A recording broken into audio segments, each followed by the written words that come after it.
நோய் இல்லாமல் உடலில் நோய் எதிர்ப்பு சக்தியுடன் வாழ வேண்டும் என்றால் மூலிகைகளின் பயன்பாடுகளை அறிந்து கொண்டு அவற்றை முறையாக பயன்படுத்த வேண்டும். ஆதலால் இன்றைக்கு டாக்டர் கௌதமன் அவர்கள் என்ன மூலிகைகளின் பயன்பாடுகளை நம்மிடையே பகிர்ந்து கொள்ள இருக்கிறார் என்பதை கவனிக்கலாம். நிகழ்ச்சியில் அடுத்த பகுதியாக வரவிருப்பது பல்லாண்டு வாழ்ந்திட. அன்பான கலைஞர் தொலைக்காட்சி நேயர்களுக்கு என்னுடைய இனிமையான காலை வணக்கங்கள். இன்றைக்கி நம்ம பார்க்கக்கூடிய தாவரத்துடைய பெயர் மலை தாங்கி அப்படின்னு சொல்லக்கூடிய ஒரு தாவரம். இதற்கே மலை தாங்கி அப்படிங்கிற ஒரு பெயர் வந்ததுன்னா, இந்த தாவரத்தை அதோடைய இலை அமைப்பை நம்ம பார்த்தோம்னா ஒரு மலை எப்படி இருக்குமோ இந்த மாதிரி ஒரு தோற்றத்தில் அந்த மேலே இருக்கக்கூடிய இலைகள் அழகாக வடிஞ்சு தூரத்திலிருந்து பார்க்கும்போது ஒரு மலை போலவே ஒரு குன்று போலவே தோற்றமளிக்கிறதுனால இதற்கு மலை தாங்கி அப்படின்னு பேர். இந்த மலை தாங்கியுடைய முழு தாவரமே மருந்துக்கு பயன்படக்கூடிய மிக முக்கியமான ஒரு பொருள்னு சொல்லலாம். ஆயுர்வேத மருத்துவத்தில் குறிப்பாக பார்த்திங்கன்னா இந்த மலை தாங்கி டாப் 10 ஹெர்ப்ஸ்ன்னு எடுத்தோம்னா ஆயுர்வேதத்தில் கிட்டத்தட்ட 19,000 வகையான மூலிகைகளை பற்றி இருக்கக்கூடிய குறிப்புகள் நம்ம இன்றைக்கி பார்க்குறோம். அதில் டாப் 10ல் பார்த்தோம்னா இந்த மலை தாங்கி ரொம்ப முக்கியமான ஒரு மூலிகையாக இருக்கிறத நம்ம பார்க்குறோம். மலை தாங்கியுடைய வேரை அதிகமாக மருந்துக்கு பயன்படுத்துகின்ற ஒரு வழக்கம் இன்றைக்கு இருக்கிறது. இந்த மலை தாங்கியுடைய மிக முக்கியமான ஒரு மருத்துவ குணம் என்னன்னு கேட்டிங்கன்னா, இந்த முதுகுத்தண்டில் ஏற்படுகின்ற சவ்வு விலகல் பிரச்சனைக்கு இந்த மலை தாங்கி ஒரு மிகச்சிறந்த அருமருந்து. எனக்கு என்ன ஆகுதுன்னா, நம்ம யாருமே நம்மளுடைய விட்டமின் டின்னு சொல்லக்கூடிய ஒரு முக்கியமான சத்துடைய அளவை பரிசோதனை செய்து கொள்வது கிடையாது. அப்போ என்ன ஆகுது, நடந்து போவோம், கீழே ஏதாவது விழும், குனிஞ்சு எடுக்கும்போது சுருக்குன்னு முதுகில் பிடிக்க ஆரம்பிக்கும். என்னடா முதுகில் பிடிக்குதே அப்படின்னு பார்த்து நம்ம வலி கடுமையாக இருக்கும்போது போய் ஸ்கேன் பண்ணி பார்த்தோம்னா, சார் உங்களுக்கு சவ்வு விலகி இருக்குது அப்படிம்பாங்க. அந்த சவ்வு விலகலோ அழுத்தமோ ஏற்படும் போது பெரும்பாலான நேரங்களில் அறுவை சிகிச்சை செய்து கொள்ள வேண்டிய ஒரு தேவை நமக்கு ஏற்படுறத பார்க்குறோம். ஆனால் இந்த சவ்வு விலகல் பிரச்சனையை அறுவை சிகிச்சை இல்லாமல் குணப்படுத்தக்கூடிய ஒரு மிகச்சிறந்த மருந்து தான் இந்த மலை தாங்கி. 100 மில்லி பால், 50 மில்லி தண்ணீர், இந்த மலை தாங்கியுடைய சூரணம் ஒரு 5 கிராம், இதை நல்லா போட்டு கொதிக்க வைத்து பால் அளவுக்கு சுண்ட வைத்து வடிகட்டி எடுக்கக்கூடிய அந்த ஒரு பால் கஷாயத்தை காலை ஒரு முறை உணவுக்கு முன்பு, இரவு ஒரு முறை உணவுக்கு முன்பு அப்படிங்கிற மாதிரி தொடர்ந்து சாப்பிட்டாலே அந்த சவ்வு விலகலால் ஏற்படுகின்ற அந்த வலிகள் குறையிறத பார்க்கலாம். சிலருக்குலாம் என்ன ஆகும்னா, கடுமையான சவ்வு விலகல் ஏற்பட்ட பிறகு கொஞ்சம் தூரம் நடந்தாலே கால் மரத்து போக ஆரம்பிக்கும். சிலருக்கு கால் சதா சர்வகாலம் எரிச்சலை கொண்டிருக்கும். சிலருக்கு காலில் பலவீனம் இருக்கும். நடக்க ஆரம்பிப்பாங்க, ஒரு 3 ஸ்டெப்பு 4 ஸ்டெப்பு போன பிறகு கால் தேய்ச்சி நடக்க வேண்டிய ஒரு தேவை ஏற்படும். ஸோ இந்த மாதிரி ஏற்படுகின்ற பிரச்சனைகள் அனைத்துக்கும் நல்ல தீர்வளிக்கக்கூடிய ஒரு மருந்து இந்த மலை தாங்கி. இரண்டாவது பார்த்திங்கன்னா, இன்றைக்கு கழுத்து சம்பந்தப்பட்ட பிரச்சனைகள், சர்விக்கல் ஸ்பாண்டிலோசிஸ்ன்னு சொல்லக்கூடிய பிரச்சனை இன்றைக்கு பெரும்பாலும் பார்த்திங்கன்னா குழந்தைகள் முதல் வயதானவர்கள் வரை கஷ்டப்படுகின்ற மிகப்பெரிய பிரச்சனை எதுவாக இருக்குன்னா இதுதான் இருக்குது. காரணம் என்ன அப்படின்னு கேட்டிங்கன்னா, எல்லாம் டிவி பார்க்கக்கூடிய பொசிஷன், டெலிஃபோன் யூஸ் பண்ணக்கூடியது, மொபைல் ஃபோன் யூஸ் பண்ணக்கூடிய பொசிஷன்ஸு, அதே போல் கழுத்துக்கு ஓய்வு கொடுக்கறதில்ல. ராத்திரி படுக்கும்போது கூட தலகாணிக்கு மேலே மொபைல் ஃபோனை வைக்கிறோம். இந்த மாதிரி உபயோகப்படுத்தும் போது என்ன ஆகுது, நம்ம கழுத்தில் இருக்கக்கூடிய தசைகளுடைய இறுக்கம் அதிகமாகிறது. அதே போல் கழுத்தோட இயக்கம் அப்படிங்கிறது நம்ம ரொம்ப ரெஸ்ட்ரிக்ட் பண்ண ஆரம்பிச்சிட்டோம். இப்போல்லாம் யாராவது கூப்பிட்டா கூட கழுத்தை திரும்பி பார்க்குறதில்ல, ஆளே திரும்பக்கூடிய அளவுக்கு தான் இருக்கும். உடற்பயிற்சிகள் கிடையாது. அப்போ என்ன ஆகுது, இடுப்பில் எவ்வாறு சவ்வு விலகல் ஏற்படுகிறதோ அதே போல் கழுத்திலும் சவ்வு விலகல் ஏற்பட ஆரம்பிக்கிறது. அப்போ அது ஆரம்பிக்கும்போது லேசாக தோள்பட்டை, மார்பு பகுதி, பின்னாடி காலர் போன், ஸ்கேல்பலான்னு சொல்லக்கூடிய எல்லா இடத்துலையும் நமக்கு வலி ஏற்படுகிறது. அதன் பிறகு அந்த வலி கொஞ்சம் கொஞ்சமாக பரவி நம்மளுடைய கைகள், அதே போல் கை விரல்கள், மணிக்கட்டுகள், இந்த இடத்துலலாம் கடுமையான அழுத்தம், வலி அல்லது எரிச்சல் ஏற்படுறதை நம்ம பார்க்குறோம். ஸோ இந்த பிரச்சனைகளை குணமாக்கக்கூடிய சக்தி மலை தாங்கிக்கு உண்டு. 100 மில்லி பால், 200 மில்லி தண்ணீர், இதில் இந்த மலை தாங்கியுடைய வேர் ஒரு 20 கிராம் நன்றாக கொதிக்க வைத்து பால் அளவுக்கு அதை சுண்ட வைத்து வடிகட்டி எடுக்கக்கூடிய அந்த ஒரு பால் கஷாயத்தை காலை ஒரு முறை உணவுக்கு முன்பு, இரவு ஒரு முறை உணவுக்கு முன்பு அப்படிங்கிற மாதிரி தொடர்ந்து சாப்பிட்டோம்னா எவ்வளவு நாள்பட்ட சர்விக்கல் ஸ்பாண்டிலோசிஸ்ன்னு சொல்லக்கூடிய கழுத்து எலும்பு தேய்வு, சவ்வு தேய்வு சம்பந்தப்பட்ட பிரச்சனையாக இருந்தாலும் குணமாகிறத நம்ம பார்க்கலாம். இன்றைக்கி நிறைய ஆண்களுக்கு பார்த்திங்கன்னா, டூ வீலர் போகும்போது நான் கீழே விழுந்துட்டேன், அல்லது வேகமாக போய் கால் ஊனும்போது என்னோடய கால் வந்து ட்விஸ்ட் ஆகிடுச்சு அப்படின்னு சொல்லுவாங்க. அதாவது ACL அப்படின்னு சொல்லக்கூடிய ஆன்டீரியர் க்ரூஷியல் லிகமெண்ட் டேர் அப்படின்னு சொல்லுவோம். முட்டுகளில் இருக்கக்கூடிய சவ்வு கிழிந்து விட்டது அப்படின்னு சொல்லுவாங்க. இதற்கு அறுவை சிகிச்சை செய்து கொண்டாலும் கூட மூமெண்ட்ஸில் இருக்கக்கூடிய வீக்னஸோ மூமெண்ட்ஸில் இருக்கக்கூடிய வலிகளோ நம்மால் பெரும்பாலும் குறைக்க முடிவது இல்லை. இதை குறைக்கக்கூடிய சக்தி இந்த மலைத்தாங்கிக்கு உண்டு. மலைத்தாங்கி ஒரு 100 மில்லி நல்லெண்ணெய் எடுத்து நல்லா கொதிக்க வைக்கணும். கொதிக்க வைக்கும்போது மலைத்தாங்கியை அரைத்து எடுக்கக்கூடிய சாறு வந்து ஒரு 100 மில்லி அதில் போட்டு அது எண்ணெயாக பாகமாகின்ற வகையிலும் நம்ம மெதுவான நெருப்பில் லேசாக அதை கொதிக்க வைக்கணும். அதன் பிறகு அந்த எண்ணெயை எடுத்து இந்த வலி இருக்கக்கூடிய பகுதிகளில் தடவிட்டு ராத்திரி படுக்கும்போது தடவணும். அல்லது ஒரு காட்டன் எடுத்து நல்லா சூடாக அந்த எண்ணெயை போட்டு முட்டில் வச்சு கட்டி வச்சுட்டு படுத்துடணும். இதை ஒரு 3 மாத காலம் உபயோகப்படுத்தி பார்த்தாலே அந்த கிழிந்து போயிருக்கக்கூடிய தசையுடைய இயக்கத்தில் ஒரு நல்ல மாற்றம் ஏற்படுவதை பார்க்கலாம். அதைவிட முக்கியமாக அந்த தசை கிழிந்து சர்ஜரி பண்ண பிறகு கூட நிறைய பேருக்கு கால் மடக்க முடியாமல் ரொம்ப ஸ்டிஃப்னஸ் இருக்கும். அந்த ஸ்டிஃப்னஸ் கொஞ்சம் கொஞ்சமாக குறைந்து நார்மலுக்கு வரதை நம்ம பார்க்க முடியும். அந்த அளவுக்கு சவ்வு கிழிந்து இருக்கக்கூடிய முட்டுகளை சரி செய்யக்கூடிய சக்தி கூட இந்த மலைத்தாங்கியிலிருந்து எடுக்கக்கூடிய அந்த ஒரு எண்ணெய்க்கு உண்டு. பொதுவாகவே ஆயுர்வேத மருத்துவத்தில் எண்ணெய் குளியலுக்கு நிறைய முக்கியத்துவம் கொடுப்போம். தினச்சரியைன்னு சொல்லக்கூடிய டெய்லி செய்ய வேண்டிய ரொட்டீன்லேயே ரொம்ப முக்கியமானது எதுன்னு கேட்டிங்கன்னா இந்த எண்ணெய் குளியல் தான். அந்த எண்ணெய் குளியலுக்கு இந்த மலைதாங்கியிலிருந்து எடுக்கக்கூடிய அந்த ஒரு எண்ணெய் ஒரு மிகச்சிறந்த மருந்து. காரணம் என்னென்னா, இது உடலில் இருக்கக்கூடிய வாதத்தை குறைக்கிறது, பித்தத்தை குறைக்கிறது, தோள்களுக்கு நல்ல நறுமணத்தை கொடுக்கிறது, தோலை நரிஷ்மெண்ட்னு சொல்லுவோம், தோலுக்கு சக்தியை கொடுக்கக்கூடியது, தோலில் இறந்த திசுக்களை நீக்க உதவுகிறது. அதே போல் வந்து நரம்புகளுக்கு நல்ல சக்தியை கொடுக்கிறது. தசைகளில் இருக்கக்கூடிய ஃப்ளெக்சிபிலிட்டியை சரி பண்ணுறதுக்கு இது ரொம்ப அபரிதமான ஒரு பொருள். இன்றைக்கு பெரும்பாலும் பார்த்திங்கன்னா நமக்கு வரக்கூடிய ஜாயின்ட் ப்ராப்ளம்ஸ் எல்லாமே மோஸ்ட்லி ஃப்ளெக்சிபிலிட்டி ரிலேட்டட் ப்ராப்ளம்ஸ் தான். அதனால தான் வந்து நம்ம வந்து ஒரு உடற்பயிற்சி அப்படின்னு போகும்போது நம்ம உட்காந்து அந்த ஃப்ளெக்சிபிலிட்டி அப்படின்னு சொல்லக்கூடிய ஃபிசியோதெரப்பி சம்மந்தப்பட்ட விஷயங்களை பண்ணும்போது நமக்கு ஏன் நிவாரணம் கிடைக்கிறது அப்படின்னு பார்த்திங்கன்னா, அந்த ஃப்ளெக்சிபிலிட்டி இருக்கிறதுனால தான், அந்த ஃப்ளெக்சிபிலிட்டி திரும்ப வரதுனால தான், அந்த ஸ்ட்ரெச்சிங் ஆகிறதுனால தான். இயற்கையான முறையிலேயே தசைகளுடைய ஸ்ட்ரெச்சிங் நார்மலாக இருக்கின்ற பட்சத்தில் நமக்கு அது சம்மந்தப்பட்ட பிரச்சனைகள் எதுவுமே வராமல் இருக்கிறத நம்ம பார்க்க முடியும். ஸோ மலைதாங்கியிலிருந்து எடுக்கக்கூடிய எண்ணெயை கழுத்திலிருந்து கால் வரை உடல் முழுவதும் தடவி ஒரு 15 நிமிடம் கழித்து வெந்நீரில் குளிக்கணும். இதை ஒரு வேலையாக நம்ம செய்யும்போது மிக வேகமாக உடல் குணமாகிறத நம்ம பார்க்க முடியும். எனவே நேயர்களே, மலைதாங்கியை பொறுத்தவரையிலும் சர்விக்கல் ஸ்பாண்டிலோசிஸ்ன்னு சொல்லக்கூடிய கழுத்து எலும்பு தேய்மானம் சம்பந்தப்பட்ட பிரச்சனை, லம்பார் ஸ்பாண்டிலோசிஸ் அல்லது டிஸ்க் ப்ரலாப்ஸ்ன்னு சொல்லக்கூடிய சவ்வு விலகல் அல்லது இடுப்பு வலி, சயாட்டிக்கான்னு சொல்லக்கூடிய அந்த வலி சம்பந்தப்பட்ட பிரச்சனை, அதே போல் முட்டுகளில் ஏற்படுகின்ற அந்த லிகமெண்ட் டேர் சம்பந்தப்பட்ட பிரச்சனைகளுக்கு இயற்கை கொடுத்திருக்கின்ற மிகச்சிறந்த அருமருந்து. தகுந்த மருத்துவ ஆலோசனையின் பேரில் சரியான முறைப்படி இதை உபயோகப்படுத்தினோமேயானால் நம்மாலும் பல்லாண்டு காலம் ஆரோக்கியமாக வாழ்ந்திட முடியும். தற்போது சமூகத்தில் பலவிதமான பிரச்சனைகள் நிலவுகின்றன. அவற்றை நாம் எப்படி எதிர்கொள்ள வேண்டும், நம்முடைய பங்களிப்பு அதில் என்னவாக இருக்க வேண்டும் என்பதை பற்றி நம்மிடையே பேச வந்திருக்கிறார் எழுத்தாளர் மனுஷபுத்திரன் அவர்கள். நிகழ்ச்சியில் அடுத்த பகுதியாக வரவிருப்பது தீதும் நன்றும்.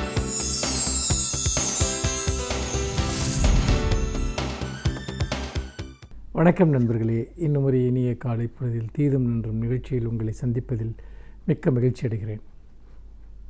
இந்திய பிரதமர் நரேந்திர மோடி இந்த பண நோட்டுக்கள், கரன்சி நோட்டுக்கள் மதிப்பிழக்கும் இந்த அறிவிப்பை செய்து 1 மாதம் நிறைவடைய போகிறது. இந்த 1 மாதத்தில் நடந்த விஷயங்கள் என்பதை ஒரு நேஷனல் டிசாஸ்டர் என்று தான் சொல்லலாம், ஒரு தேசிய பேரழிவு என்று சொல்லலாம். ஆனால் இன்றைக்கு வரைக்கும் ஒரு சிறிதும் நிலைமை சரியாகவில்லை என்பதை நாம் தொடர்ந்து பார்த்து கொண்டிருக்கிறோம். ஒவ்வொரு நாளும் மத்திய அரசு அறிவிப்பிற்கு மேல் அறிவிப்பாக வெளியிட்டு கொண்டிருக்கிறது. ஆனால் அது எதுவுமே நடைமுறைக்கு வரவில்லை. அதுதான் உண்மை.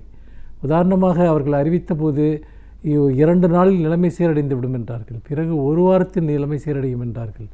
பிறகு நீங்கள் இன்னும் 50 நாட்கள் ஆகும் என்றார்கள். ஆனால் இதுவரைக்கும் நிலைமை சீரடைவதற்கான எந்த வாய்ப்பும் கண்ணு கெட்டிய தூரம் வரை இல்லை என்பதைத்தான் பார்க்க முடிகிறது.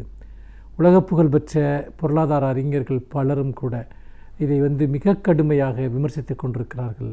இது உண்மையிலேயே எந்த விதமான திட்டமிடலும் இல்லாமல் செய்யப்பட்ட முன்னெச்சரிக்கையும் இல்லாமல் செய்யப்பட்ட இந்திய பொருளாதாரத்தையே அடியோடு நிர்மூலமாக்கக்கூடிய ஒரு செயல்பாடு என்பதைத்தான் உலகளாவிய பொருளாதார நிபுணர்கள் பலரும் கூட சுட்டிக்காட்டுகிறார்கள். ஆனால் இந்திய பிரதமர் இதை பற்றி எந்த கவலையும் பட்டதாக இதுவரைக்கும் தெரியவில்லை. மாறாக தொடர்ச்சியாக இது சம்பந்தமான அறிவிப்புகள் அல்லது ஒரு பிரச்சனையை மறைப்பதற்காக, அதாவது மூழ்கி கொண்டிருக்கக்கூடிய கப்பலை ஆங்காங்கே பீரிட்டு எழக்கூடிய அந்த ஓட்டைகளை ஏதோ கையை வைத்து அடைப்பது போல சில அறிவிப்புகளை செய்து கொண்டிருக்கிறார்கள். இந்த அறிவிப்புகளினால் எந்த விதமான பயனும் மக்களுக்கு ஏற்படவில்லை என்பதைத்தான் நாம் தொடர்ந்து பார்த்து கொண்டிருக்கிறோம். முக்கியமாக சாதாரண மக்கள் அவர்கள் தங்களுடைய சொந்த பணத்தை, உழைத்து சம்பாதித்த பணத்தை அவர்கள் எடுப்பதற்காக அவர்கள் மணிக்கணக்கில் கியூவில் நிற்க வேண்டிய ஒரு அவலநிலைக்கு தள்ளப்பட்டிருக்கிறார்கள். அப்படி நின்றாலும் கூட அவர்களுக்கு தேவைப்படுகிற பணம் கிடைக்காது என்பதுதான் யதார்த்த நிலை. உதாரணமாக அரசு ஒரு 10,000 ரூபாய் வரை நீங்கள் பணம் எடுத்துக்கொள்ளலாம் என்று சொன்னால், வங்கியில் போய் நின்று கேட்டால் எங்களிடம் அவ்வளவு கொடுப்பதற்கு பணம் இல்லை, எல்லோருக்கும் கொடுக்க வேண்டியிருக்கிறது, 1000 ரூபாய் வாங்கிக் கொள்ளுங்கள், 2000 ரூபாய் வாங்கிக் கொள்ளுங்கள் என்ற நிலைதான் இருக்கிறது. அப்படி என்றால் தன்னுடைய அறிவிப்பின் மூலமாக இந்த அரசு மக்களை ஏமாற்றி கொண்டிருக்கிறதா என்கிற ஒரு அடிப்படையான கேள்வி எழுகிறது. அப்படி பார்க்கிற போது இந்த விஷயத்தில் மிகவும் ஒரு எந்த விதமான முன்னேற்பாடும் இல்லாது மட்டுமல்ல, பிரதமர் அவர்கள் வெளியிடக்கூடிய சில அறிவிப்புகள் என்பது மக்களுக்கு மிகவும் எரிச்சலூட்டக்கூடியதாக இருக்கிறது. உதாரணமாக எல்லோருமே ரொக்கப்பணத்தை கைவிட்டுவிட்டு எலக்ட்ரானிக் மணி என்று சொல்லக்கூடிய அந்த கேஷ்லெஸ் எக்கானமிக்கு மாற வேண்டும் என்கிறார். பிச்சைக்காரர்கள் கூட ஸ்வைப்பிங் மிஷின் பயன்படுத்துகிறார்கள் என்கிறார். இதெல்லாம் உண்மையிலேயே எந்த அடிப்படையில் அவர் செய்கிறார் என்று நம்மால் புரிந்து கொள்ள முடியவில்லை. அப்படி என்று சொன்னால் இதற்கு பின்னால் இருக்கக்கூடிய தர்க்கம் என்ன என்பது அடிப்படையான ஒரு கேள்வியாக இருக்கிறது. ஒரு நாட்டினுடைய பொருளாதாரத்தில் மிகப்பெரிய அளவு பங்கு வகிக்கக்கூடிய ரொக்கப்பணத்தை ஒரேடியாக ஒழித்து கட்டுவது, அதுவும் 86% ரொக்க பண பரிவர்த்தனையில் இருந்த 500 ரூபாய் 1000 ரூபாய் நோட்டுகளை ஒழித்து கட்டுவதன் மூலமாக எப்படி ஒரு சிறு குறு வணிகர்களில் தொடங்கி அடித்தட்டு மக்கள் வரை பாதிக்கப்படுவார்கள், அமைப்பு சாரா தொழிலாளர்கள் எப்படி பாதிக்கப்படுவார்கள் என்பதை பற்றியெல்லாம் ஒரு சிறிதும் இந்த அரசு நினைத்ததாக தெரியவில்லை. இன்னொரு புறம் சமீபத்தில் சட்டமன்ற எதிர்க்கட்சித் தலைவரான மு.க. ஸ்டாலின் அவர்கள் ஒரு முக்கியமான ஒரு அறிக்கையை வெளியிட்டிருந்தார்.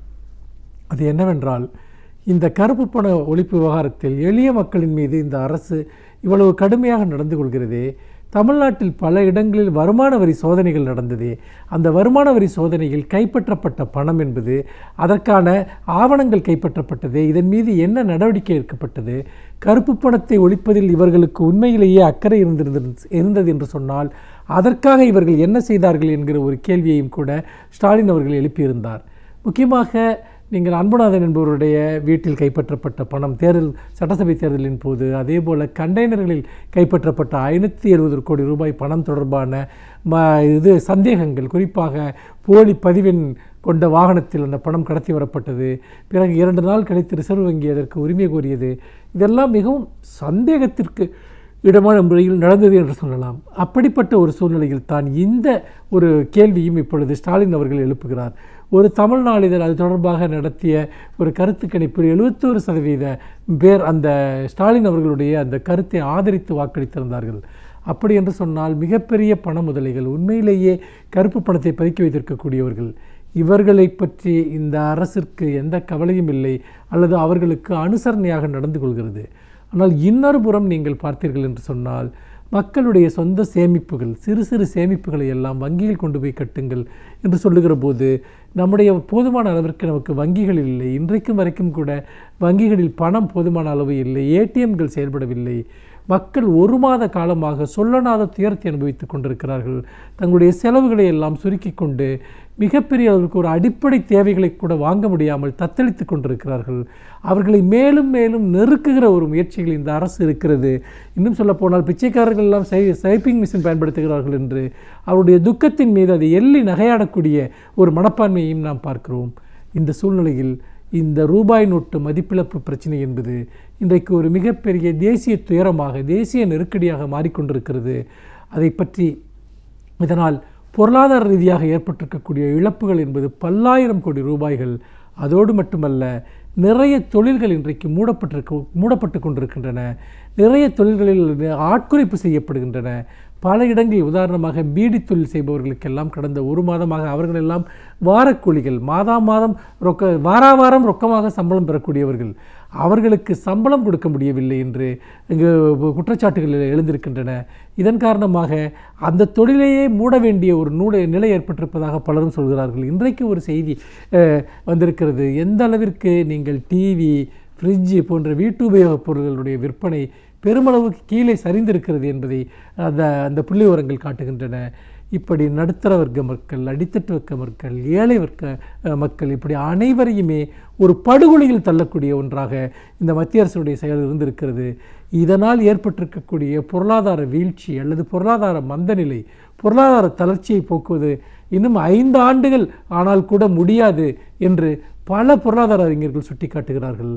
அப்படி என்று சொன்னால் எந்த நோக்கத்திற்காக இந்த விஷயம் செய்யப்பட்டது என்பது இன்றைக்கு ஒரு பெரிய கேள்விக்குறியாக இருக்கிறது. இதனுடைய விளைவுகள் என்பது இனிமேல் தான் முழுமையாக வெளிப்படப் போகிறது. இதுவரைக்கும் மக்கள் வங்கிகளில் பணம் எடுப்பதற்காக நின்றது கூட ஒரு சோக காட்சி அல்ல. மாறாக நிறைய தொழில்கள் மூடப்படப் போகின்றன. நிறைய சிறு வணிகர்கள், குறுந்தொழில் செய்பவர்கள் தெருவுக்கு வரப்போகிறார்கள்.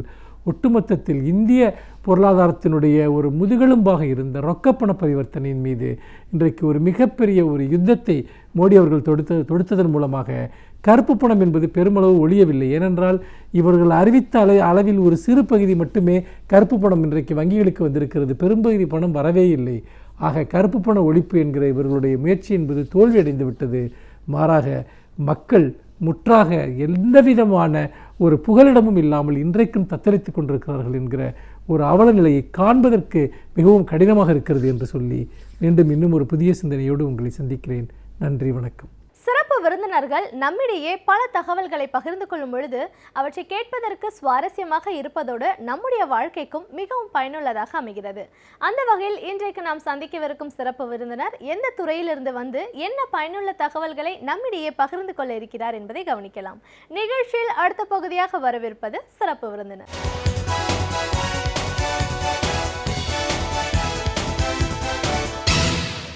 வணக்கம் நேயர்களே, விடியலேவா நிகழ்ச்சியின் சிறப்பு விருந்தினருக்கான நேரம் இது.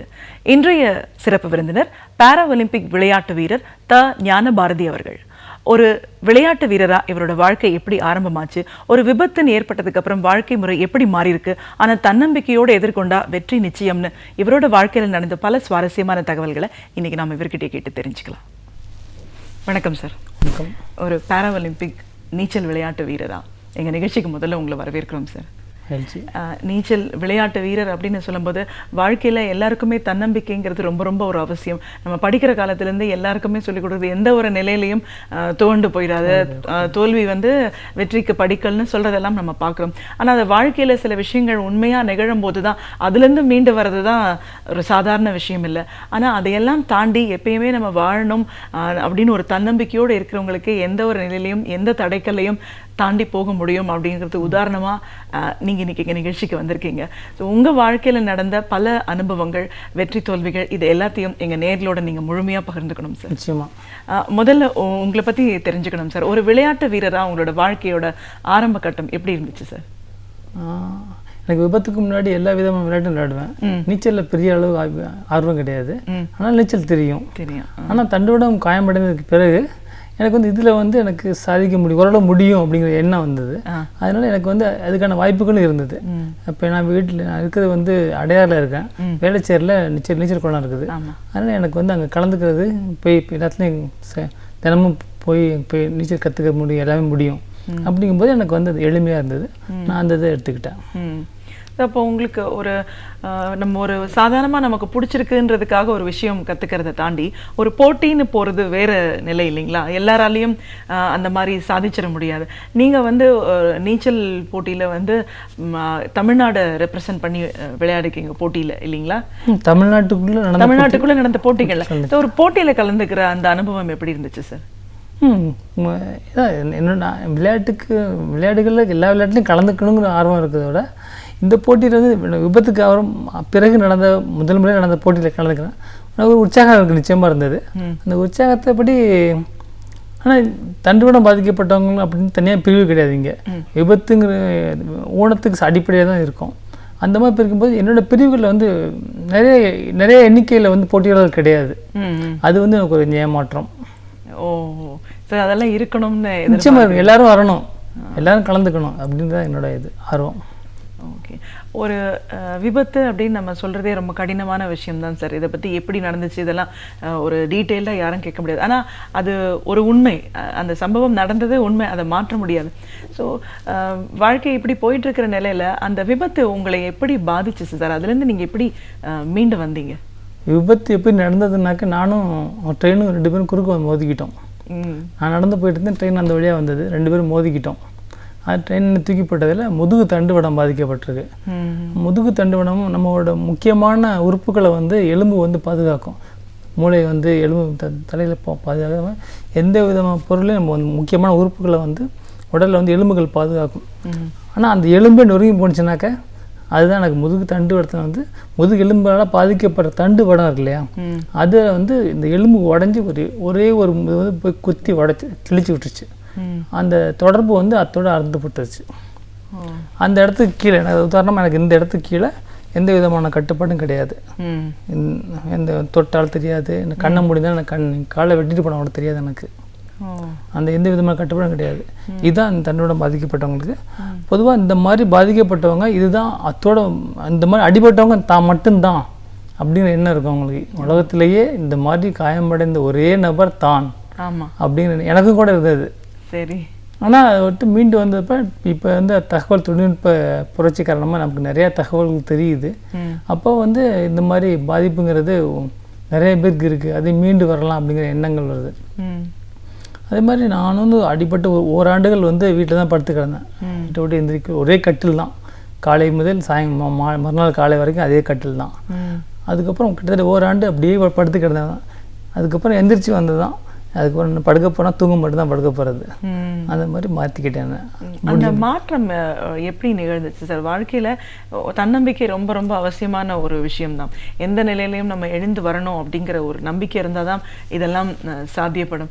நீங்கள் சொன்னீங்களே உலகத்திலேயே எனக்கு மட்டும்தான் இப்படி இருக்குங்கிற ஒரு நினைப்பு தான் எனக்கும் வந்துச்சு. இந்த மாதிரி ஆனவங்க எல்லாருக்குமே, தண்டுவடம் பாதிக்கிற எல்லாருக்குமே அப்படி ஒரு நினைப்பு வரும். நீங்கள் ஒரு ஆண்டு முழுவதும் படுக்கையிலேயே இருந்த ஒரு மனிதனால் இப்படி முழுமையாக எழும்பி வர எப்படி சாத்தியப்பட்டுச்சு சார்?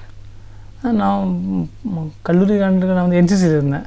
என்சிசியில் டெல்லியில் வந்து பரேட்லாம் பண்ணியிருக்கேன். எல்லா விதமான ஒரு பெரிய நான் வந்து பெரிய இன்ஸ்பிரேஷனாக தான் நிறைய பேருக்கு இருந்தேன். நான் எல்லோரும் என்னை பார்த்தா கம்பீரமாக இருக்கேன், நடக்கிற நடையெல்லாம் கம்பீரமாக இருக்கும் அப்படின்னு சொல்லுவாங்க.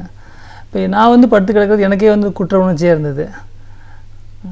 அப்போ வெளியில் போகணும் இருக்கு. முதல்ல வெளியில் போனப்போ நான் வந்து ஆம்புலன்ஸ் தான் வெளியில் போனேன். வெளியில் போயிட்டு வரதே ஆம்புலன்ஸ் தான் போயிட்டு வந்திருந்தது. இல்லை இது சாத்தியம், இது இப்படி தான் வாழ்க்கை கிடையாது அப்படின்னு நினச்சி, அது எண்ணம் தான், இது மட்டும் கிடையாது, மீண்டு வரலான்ட்டு நினச்சது நினப்பு தான்.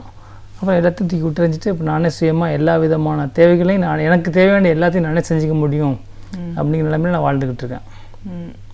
அது இப்போது அதுக்கப்புறமான வாழ்க்கை முறை எப்படி இருந்துச்சு சார்? இப்போது எல்லாராலையும் அன்றாடமாக அவங்களோட பணிகளை அவங்க செஞ்சுக்கணும், அது அவசியம். அதுக்கப்புறம் பொருள் ஈட்டணும்னா ஒரு தொழில் கண்டிப்பாக அவசியம். எல்லாருக்குமே வந்து ஒரு போராட்டமான வாழ்க்கை தான் நிறைய சொல்லுவோம். இன்னைக்கு காலையில் இருந்தால் நைட்டு வரைக்கும் ஒரு போராட்டமான வாழ்க்கைன்னு சாதாரணமாக நம்ம சொல்லும் போது ஒரு தன்னம்பிக்கையோட வாழ்க்கையில் ஜெயிக்கணும்னு இந்த ஒரு நிலையிலேருந்து நீங்கள் எழும்பி வந்திருக்கீங்க அப்படின்னும் போது உங்களோட வாழ்வாதாரத்தை நீங்கள் எப்படி மாற்றி அமைச்சிட்டீங்க சார்? முதல்ல நான் வந்து அரசு ஊழியர், அதனால எனக்கு வந்து வேலை தொடர்ந்து இருக்குது. என்னோட அலுவலகத்தில் என்னை வந்து வேலையை விட்டு நீக்கலை, ஆனால் அதே நிலைமையில வச்சுருந்தாங்க. அதனால எனக்கு வந்து வருமானம் வந்து சிக்கல் இல்லாமல் இருந்தது.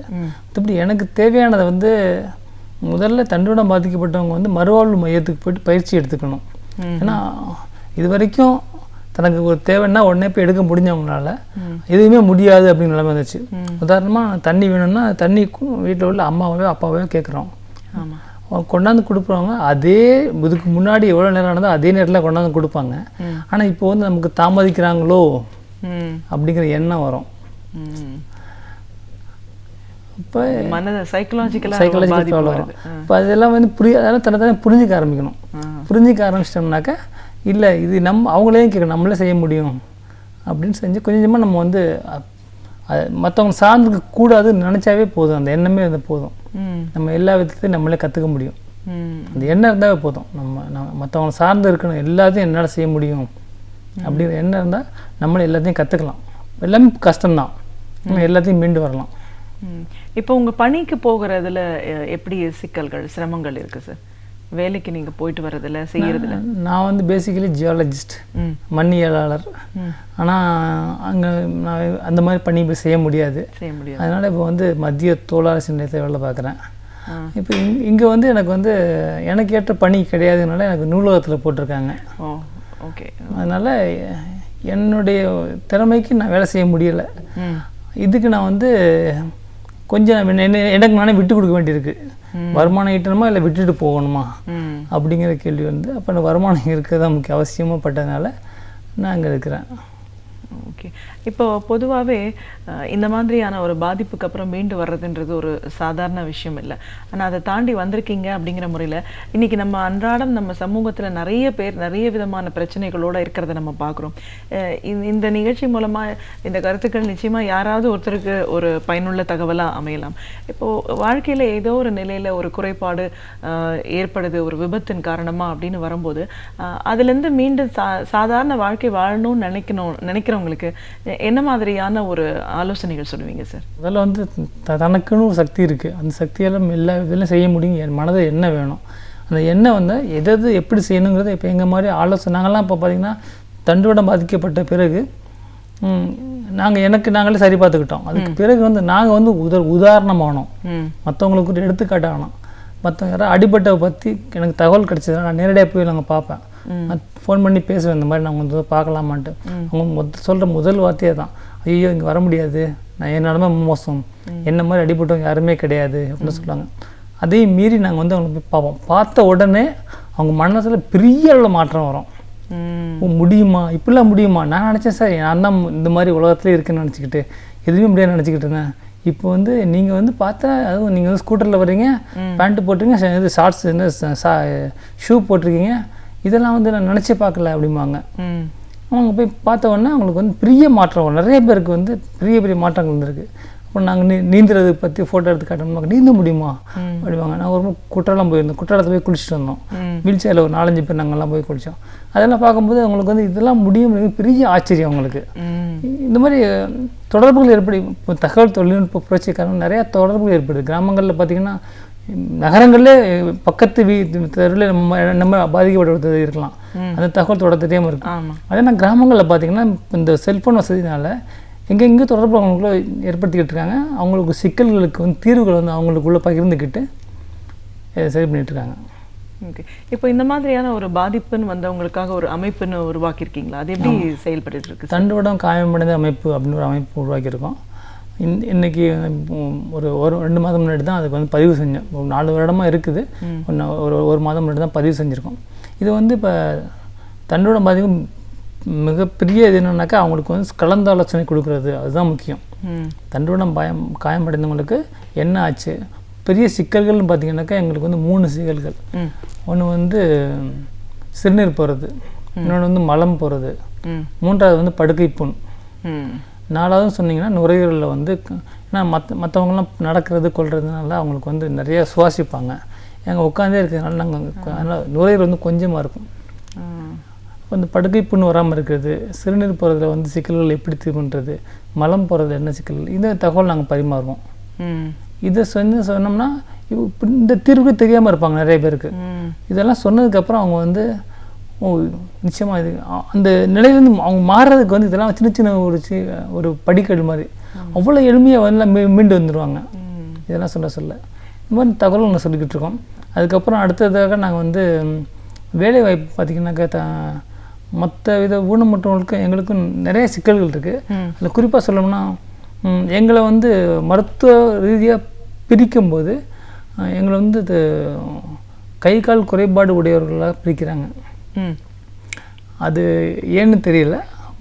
பொதுவாக அதை மாற்றணும் அப்படிங்கிறது நான் வந்து எங்கெல்லாம் மருத்துவ ரீதியாகவோ சரி அரசு ரீதியாகவோ எங்கே யாரை சந்தித்தாலும் நான் சொல்கிறது தான், நாங்கள் வந்து கை கால் ஊனமுற்றவராக பிரிக்கக்கூடாது, பல்வகை ஊனமுற்றவராக பிரிக்கணும். என்ன காரணம் அப்படின்னாக்கா என் உடம்பில் ஒரு எலும்பு கூட குறைவாக இல்லை, எல்லா எலும்பும் முழுமையாக இருக்குது. ஆனால் எனக்கு காலில் வந்து தொட்டால் தெரியாது, எனக்கு வந்து சிறுநீர் போகிறது கட்டுப்பாடு கிடையாது, மலம் போகிறது கட்டுப்பாடு கிடையாது. எனக்கு வந்து என்னை அறியாமல் வந்து விட்டு தூக்கி விட்டு இருந்துடும். நான் வீல் சேரில் உட்காந்துருக்கேன், இந்த பெல்ட்டு போட்டிருக்கேன். அந்த பெல்ட்டு போடலைன்னா என்னை திடீர்னு தூக்கி விட்டு இருந்துச்சுனாக்கா நான் கீழே விழுந்துருவேன். எனக்கு கட்டுப்பாடு இல்லாமல் இருக்குது. இது எல்லாமே ஒரு இயக்கம் சம்மந்தப்பட்டது. ஆனால் இது வந்து கை கால் ஊனம் இது இல்லையா, அது கிடையாது. அதனால் பல்வகை ஊனம் அப்படின்னு சொல்ல வரதுக்கு நான் வந்து முயற்சி பண்ணிகிட்ருக்கோம். இப்போ இந்த அமைப்பு மூலமாக நாங்கள் வந்து இந்த மாதிரி பாதிக்கப்பட்டவங்களுக்கு இந்த சிக்கல்களை மீண்டு வர்றதுலாம் சொன்னதுக்கப்புறம் அவங்களுக்கு வேலைவாய்ப்பு என்ன அப்படின்னு பார்க்கும்போது அவங்களால வந்து பொருளை வாங்குறதுக்கு வெளியில் போக முடியல. ஒன்று. ரெண்டாவது, அப்படியே கொண்டு போய் யாராவது வாங்கி கொடுத்தாலும் திருப்பி விற்கிறது, விற்பனை செய்கிறது பெரும் கஷ்டம்னாக்கா எங்கே பார்த்தாலும் போட்டி அதிகமாக இருக்குது. அதனால் நாங்கள் வந்து நிறைய பேருக்கு அணுகி நாங்கள் கேட்டுக்கிட்டு இருக்கோம் இந்த மாதிரி ஏதாவது உதவி செய்யுங்கன்ட்டு. இப்போ ஒருத்தவங்களை பார்த்தேன், அவங்க என்ன சொன்னாங்க, அவங்க மருத்துவமனை அந்த மாதிரி இடங்களில் மொத்த விலைக்கு வந்து பொதுவாக பெண்களுக்கான நைட்டி மட்டும் விற்கிறாங்க. அப்போ எனக்கு வந்து இந்த நைட்டி மட்டும் நான் துணி கொண்டாந்து கொடுக்குறேன், உங்கள் மக்கள் செய்ய கொடுக்கட்டும், நானே அதை வாங்கிட்டு போய் விற்றுடுறேன், அவங்களுக்கு செய்கிறதுக்கான கூலி நான் தரேன் அப்படின்றாங்க. அந்த மாதிரி ஒரு முறைகள் நாங்கள் வந்து அறிமுகப்படுத்திக்கிட்டு இருக்கோம். தன்னோட பாதிக்கப்பட்டவங்க எனக்கு அவங்களுக்கு வெளியிலையும் போக முடியல, விற்பனை செய்ய முடியல, வீட்டுக்குள்ளேருந்து செஞ்சாங்கன்னாக்கா அவங்களுக்கு வந்து படுகை பண்ணு வராது. ஏன்னா நிறைய பேர் வீட்டிலே படுத்தே கிடப்பாங்க. நான் வந்து ஓராண்டு மட்டும்தான் படுத்து கிடந்தேன், ஆனால் நிறைய பேர் வந்து பல ஆண்டுகளாக படுத்து கிடக்குறாங்க. இப்போது இந்த மாதிரி எழுந்து உட்கார்றதுங்கிறதே நிறைய பேர் தெரியாமல் இருக்காங்க பார்த்தீங்களா சார்? ஒரு பாதிப்பு ஏற்பட்டுச்சுன்னா இனிமேல் நம்ம படுக்கை தான் அப்படின்றாங்க. ஸோ இப்போ நம்ம இந்த மையம் மூலமாக ஒருத்தர் போனாலே அவங்களுக்கு அது தெரிஞ்சிடும், ஒரு தன்னம்பிக்கை அவங்களுக்கு கிடைச்சிருது. இப்போ நீங்கள் இதை தாண்டி ஒரு விளையாட்டில் உங்களை ஈடுபடுத்திருக்கீங்க அப்படின்னும் போது அதெல்லாம் சாத்தியமா சார்? ஸ்விம்மிங் எல்லாம் அவ்வளோ தூரம் சாத்தியப்படுமா, இல்லை நீங்கள் ஒரு கடின முயற்சி எடுத்துக்கிட்டதுனால தான் உங்களால் அதெல்லாம் பண்ண முடிஞ்சுச்சா? நம்பிக்கை வேணும் அவசியம்.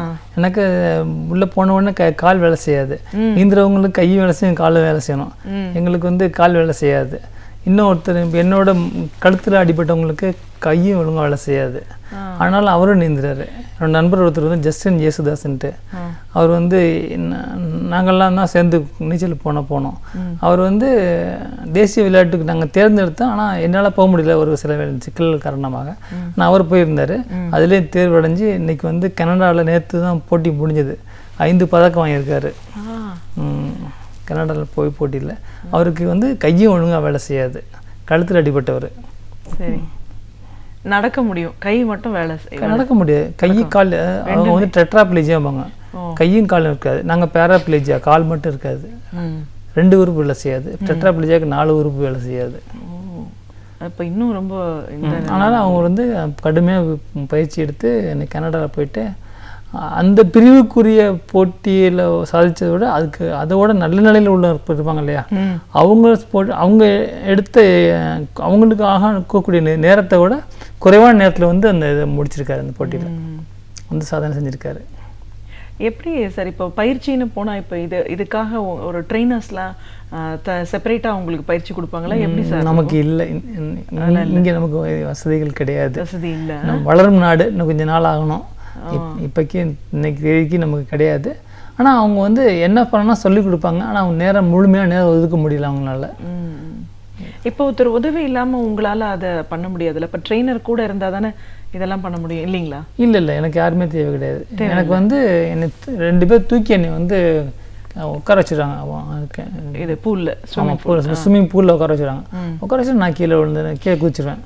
குதிச்சிட்டு நான் அவ்வளோதான். அதுக்கப்புறம் நான் 2 மணி நேரம் 1 மணி நேரம் நான் அங்கே தான் இருப்பேன். அது வரைக்கும் என்னை யாரும் பார்க்க வேண்டியது கிடையாது. ஓகே. இது ஆனால் இது அவ்வளோ ஈஸின்னு சொல்கிறீங்களா, இல்லை நம்ம பண்ணணும்னு நினச்சா மட்டும்தான் இது பண்ண முடியுமா? ஒரு 10 நாள் பயிற்சி எடுத்தால் போதும், கற்றுக்கலாம். ஏன்னா இது பார்க்குறவங்களுக்கு உண்மையிலேயே இது ஒரு முக்கியமான ஒரு தகவலாக தான் இருக்கும். எழுந்து வீட்டை விட்டு நடமாட முடியாதுன்னு இருக்கிறவங்க வந்து ஒரு விளையாட்டில் போய் கலந்துக்கலாம் அப்படிங்கிறது ரொம்ப ஒரு தன்னம்பிக்கை கொடுக்கக்கூடிய ஒரு தகவல். இப்போ உங்கள் ஃப்ரெண்டு இது மாதிரி ஒரு பாதிப்பில் இருந்து அவர் நேஷ்னல் லெவலில் போய் விளையாடி இருக்காருங்களே, இன்டர்நேஷ்னல் லெவலில் போயிருக்காரு. அது எப்படி சார்? இப்போ இதுக்கப்புறம் அவங்களுக்கு வந்து அரசாங்கத்துலேருந்து ஏதாவது உதவியும் கிடைக்கிறதுக்கு வாய்ப்பு இருக்கா ஒரு பிளேயரா? அவருக்கு எதுவுமே கிடைக்கல. இல்லை, அவர் வந்து இங்கே கனடாவுக்கு போகும்போதும் உதவிகள் கேட்டார், எங்கேயுமே கிடைக்கல அவருக்கு. இப்போ நீங்க ஸ்போர்ட்ஸை பொறுத்த வரைக்கும் எப்படி நினைக்கிறீங்க சார்? இது இன்னும் தொடரலாம்னு நினைக்கிறீங்களா? நிச்சயமாக தொடரலாம். ஏன்னா போட்டிக்கு ஆள் கிடையாது. அதுவே ஒரு நல்ல விஷயம். அதுவே நல்ல விஷயம் கிடையாது, போட்டி வேணும், அப்பதான் வேணும். எனக்கு நிறைய பேருக்கு வந்து ஏன்னா இப்போ நான் வந்து தண்டுவடம் பாதிக்கப்பட்டவரை வந்து வகைப்படுத்த மாட்டாங்க. இந்த அளவுக்கு செயல்பட முடியாதவர் அப்படின்னு தான் பார்ப்பாங்க. உடலில் வந்து இந்த அளவுக்கு செயல்பட முடியாதவர் அப்படி தான் பார்ப்பாங்க தவிர தண்டுவடம் பாதிக்கப்பட்டு பிரிக்க மாட்டாங்க. அப்படி இருந்து எனக்கு வந்து போட்டிக்கு ஆள் கிடையாதுன்னு வச்சுங்களேன். ஒரு 10 பேர் இருக்கணும், 20 பேர் இருக்கணுங்கிறது, அது போல 4 பேர் 5 பேர் தான் இருக்காங்க. அப்போ தேசிய லெவலில் போகும்போது இன்னும் கொஞ்சம் அதிகப்படியாக இருப்பாங்க. அவ்வளோதான். அங்கேயும் பார்த்து எல்லா மாநிலத்துக்கும் வர மாட்டாங்க. எனக்கு அங்கேயும் போட்டிகள் கிடையாது. அங்கே வந்து தகவல் வந்து எல்லாரும் முடியுன்ட்டு வெளில வர்றது கிடையாது. ஓகே. ஒரு இத்தனை சிரமங்களுக்கு நடுவில் மருத்துவம் அப்படிங்கிறத பொறுத்த வரைக்கும் உங்களுக்கு என்ன மாதிரியான வசதிகள் கிடைக்குது சார்? மருத்துவத்தை பொறுத்தவரை தன்னுடன் பாதிக்கப்பட்டவங்களுக்கு குறிப்பாக சில அவசியமான தேவைகள் இருக்குது. இது வந்து மற்றவங்களுக்கு தேவைப்படாது. உதாரணமாக சிறுநீர் போகிறதுக்கு கத்தீட்டர்னு ஒன்று பயன்படுத்தணும். அதை உள்ள சொருகினா தான் போக முடியும். அதுக்கப்புறம் அதுக்குள்ளே போக்குன்னா ஜெல்லு ஒன்று பயன்படுத்தணும், அந்த ஜெல்லு. அதுக்கப்புறம் அந்த இதை வந்து எடுத்து வைக்கிற பை வேணும், யூரோ பேக்குன்னு சொல்லுவாங்க. இப்போ இது 3 வந்து பொதுவாக மற்றவங்க யாரும் பயன்படுத்த மாட்டாங்க. இதை வந்து கொஞ்சம் வந்து மானியத்தில் கொடுத்தாவோ எங்களுக்கு நிறைய நிச்சயமாக பயன்படும். பொதுவாக வந்து இதை மற்ற யாரும் பயன்படுத்த மாட்டாங்க. மொதல் க்ளவுஸ்னு போடுறாங்க, அதை பயன்படுத்தலாம். ஊசி இருக்குது, அதை மற்றவங்க பயன்படுத்தலாம். இதெல்லாம் யாரும் பொதுவாக பயன்படுத்தவே மாட்டாங்க. இல்லை இந்த பொருட்களை வந்து மலிவு விலையில் இல்லை மானியத்தில் கொடுத்தாங்கன்னா எங்களுக்கு நிறைய பேருக்கு பயன்படும். எனக்கு கிராமங்களில் பார்த்தீங்கன்னா இந்த வசதி இல்லாதனால அவங்க வந்து ரொம்ப சில பேர் இந்த சர்பத்து குடிக்கிற இது இருக்கு இல்லையா, அதெல்லாம் வச்சு அவங்க போயிட்டுருக்காங்க. அவ்வளோ இதாக இருக்குது. அதனால் அவங்களுக்கெல்லாம் வந்து ஓரளவு மானியமாக கிடச்சினாக்கா இதெல்லாம் பயன்படுத்தி அவங்க இதை மற்றவங்க யாரும் எந்த விதமான சீர்கேடு பயன்படுத்த முடியாது. இவங்களுக்கு மட்டும்தான் பயன்படுத்தும். ஒருவேளை அம்மா குழந்தைய பார்த்துக்கும் போது அம்மாவுக்கு நடக்க முடியாதுன்னா அப்போ வேணால் போட்டு விடுவாங்க அந்த கத்தீட்டரை. மற்றபடி யாருக்கும் பயன்படுத்த போகிறது கிடையாது. கண்டிப்பாக. ஸோ அந்த மாதிரியான தேவைகள்லாம் உங்களுக்கு இருக்கு நிறைய இந்த மாதிரி பாதிப்பு. பொதுவாக இப்போ நீங்கள் ஒரு அமைப்பு ஆரம்பிச்சிருக்கீங்கன்னும் போது இந்த அமைப்பு மூலமாக வெளியிடங்களுக்கு போய் பார்த்து அவங்க மத்தியில் பேசுறதுக்கான வாய்ப்புகள் ஏற்பட்டுச்சு? நிறைய எங்கெல்லாம் போயிருக்கீங்க? நான் இது வரைக்கும் போனதுனாக்கா வேலூர் போயிருக்கேன், கோயம்புத்தூர் போயிருக்கேன், அமர் சேவா சங்கம்ன்ட்டு தென்காசி பக்கத்தில் இருக்குது, நாங்கள் போயிருக்கேன். அப்புறம் சென்னை சுற்றி ஓட்டுறோம்ல நிறைய பேர் வீடுகளுக்கு போயிருக்கேன். நான் போயிட்டு நான் வந்து அந்த அனுபவங்கள் சொல்லுங்களேன். நீங்கள் பார்த்து வரைக்கும் இப்போ கூட இந்த நிகழ்வை நினச்சா எனக்கு இன்னும் அப்படியே மனசில் இருக்கிற மாதிரி நிறைய பேரை பார்த்து அந்த ஷேரிங்ஸ் உங்களுக்கு இருக்கும், நேரடியாக பழகினது. நீங்கள் பார்த்த வரைக்கும் எத்தனை உங்களுக்கே தெரியாமல் நிறைய பேருக்கு நீங்கள் தன்னம்பிக்கையை கொடுத்துருக்கலாம் வாழ்க்கையில். ஸோ நீங்கள் இந்த கேஸ் என்னால் இன்னும் மறக்க முடியாதுன்னு சொல்கிற மாதிரியான நிகழ்வுகள் நிறைய பேர் பார்த்தீங்கன்னாக்கா என் பேரை கேட்டிருப்பாங்க. எப்படியோ எங்கேயாவது இடத்துல பார்த்துட்டு, சார் நீங்கள் தான் ஞானம் பாரதியா? ஸோ அவங்க வந்து நிறையா கேள்விப்பட்டிருக்கேன். உங்களுக்கு உங்களை நினச்சி தான் நான் வந்து நானும் இப்போ எனக்கு நானும் செய்ய முடியும் அப்படிங்கிற எண்ணம் வரும். ஏதாவது செய்ய முடியலனாக்கா நீங்கள் வந்து திட்டுற மாதிரி ஞாபகம் வரும். நான் வந்து ஏதாவது ஒன்றா சொல்லுவேன், அவசியமானதுன்னா ஒன்றுமே முடியாமல் இருக்கா. ஏதாவது எனக்கு வந்து அடிபட்ட இடத்துக்கு பேர் T4 வாங்க. அதாவது பின்னாடி வந்து கழுத்தில் கை வச்சு பார்த்தீங்கன்னா வீட்டில் எலும்பு புடச்சிக்கிட்டு இருக்கும். அதுலேருந்து 4வது எலும்பு எனக்கு அடிபட்டுருக்கு. அப்போ T4. இப்போ கீழே நிறைய 12 வரைக்கும் அடிபடலாம், இன்னமும் கீழே அடிபடலாம், மேலே அடிபடலாம். பொதுவாக நிறைய பேர் வந்து அதோட கீழே தான் அடிபட்டிருப்பாங்க. அவங்கெல்லாம் பார்த்தீங்கன்னா என்னோட எதுவுமே பண்ணாமல் இருப்பாங்க. அப்போ நான் ஒன்று சொன்னேன், ஒன்றுமே கிடையாது. அப்பாவே அம்மாவே அவங்க வீட்டில் யார் இருந்தாலும் அவங்கள வந்து ஒரு வாரம் வீட்டு வெளியில் அனுப்பிச்சிருங்க, உங்களுக்கு தேவையானதை நீங்கள் செஞ்சு கற்றுக்குவீங்க அப்படிமே பொதுவாக சொல்லக்கூடியது. உங்களுக்கு தேவையான எல்லாத்தையுமே நீங்கள் கற்றுக்கணும்னா அவங்கள ஒரு வாரம் வீட்டுக்கு அனுப்புங்கன்னு. இல்லைன்னா நான் ஃபோனில் பேசும்போது அப்படின்னா அவங்க அப்பா அம்மாட்ட தான் சொல்கிறது, வீட்டில் உள்ளவங்க சொல்கிறது, நீங்கள் ஒரு 10 நாள் உங்கள் பையன்கிட்ட சும்மா கோச்சிக்கிட்டு வெளில போயிருங்க, அவர் எல்லாமே கற்றுக்குவார். தனக்கு வேண்டியது எனக்கு அது ஒரு கம்ஃபர்ட் ஜோனில் போயிடுவாங்க எல்லாருமே. வீட்டில் எல்லாருமே 3/4 பேர் மட்டும் 99% பேர் வந்து அந்த கம்ஃபர்ட் ஜோனில் போயிடுவாங்க. போயிட்டு எனக்கு வந்து எதுவுமே கிடைக்குது, நான் எது கஷ்டப்படணும் அந்த எண்ணத்தில் இருப்பாங்க. அதுலேருந்து மீண்டு வர்றதுக்கு நம்ம இப்படி தான் சில நேரத்தில் கொஞ்சம் ரஃப்பாக இருக்கணும். ஸோ நீங்கள் ஒரு டஃப்பான பர்சன், அவங்களுக்கு ஆலோசனை சொல்லும் போதே ஆணித்தரமாக தான் சொல்கிறேன். ஆமாம், அது ஒன்று. பொதுவாகவே இப்படி இந்த பாதிப்பு இதை தாண்டி அதுக்கப்புறம் லைஃப் இருக்குது, லைஃப் இன்னும் சுவாரஸ்யமாக நம்ம கொண்டு போகணும் அப்படிங்கிறத ஒரு தன்னம்பிக்கையோடு நீங்கள் எடுத்துகிட்டு இன்றைக்கி நீங்கள் போயிட்டுருக்கீங்க உங்களோட பாதையில். இதுக்காக ஒரு அமைப்பு ஆரம்பித்து நிறைய பேரை பார்த்து அவங்களுக்கும் வந்து தன்னம்பிக்கையை கொடுத்துருக்கீங்க அப்படின்னும் போது இன்னும் நிறைய பேர் வந்து ஒரு கட்டத்துக்கு அப்புறமா ஒரு செயல் இழந்து போயிடுறாங்க, இதோட அவ்வளோதான் அப்படிங்கிற மாதிரி இருக்காங்க. இப்போது அவங்களுக்கு வந்து ஒரு நானே பாதிக்கப்பட்டிருக்கேன், நானே இன்னைக்கு இந்த நிலைமையில் இருக்கேன் அப்படிங்கிற ஒரு முறையில் நீங்கள் சொல்லணும்னா என்னென்ன மாதிரியான விஷயங்கள்லாம் கவனத்தில் அவங்க எடுத்துக்கணும், அவங்க வாழ்க்கை முறையை எப்படி மாற்றிக்கணும் அப்படின்னு சொல்லுவீங்க? பொதுமக்களுக்கு சொல்லுவோம், யாருக்கும் வந்து விபத்து ஏற்படக்கூடாது, அதுதான் எல்லாரோட வேண்டுகோளும், எல்லாரோட நினைக்கிறது நினைப்பது தான். ஆனாலும் விபத்துங்கிறது வராமல் தவிர்க்கிறது யாருக்கு என்னைக்கு வரும்னு சொல்ல முடியாது. தண்டுவடம் பாதிப்புங்கிறது ஏழை பணக்காரங்க எந்த வசதி எந்த வித்தியாசமும் கிடையாது, யாருக்கு வேணால் வரலாம். ஆனால் இதுலேருந்து எப்படி நம்ம தவிர்க்கணும்.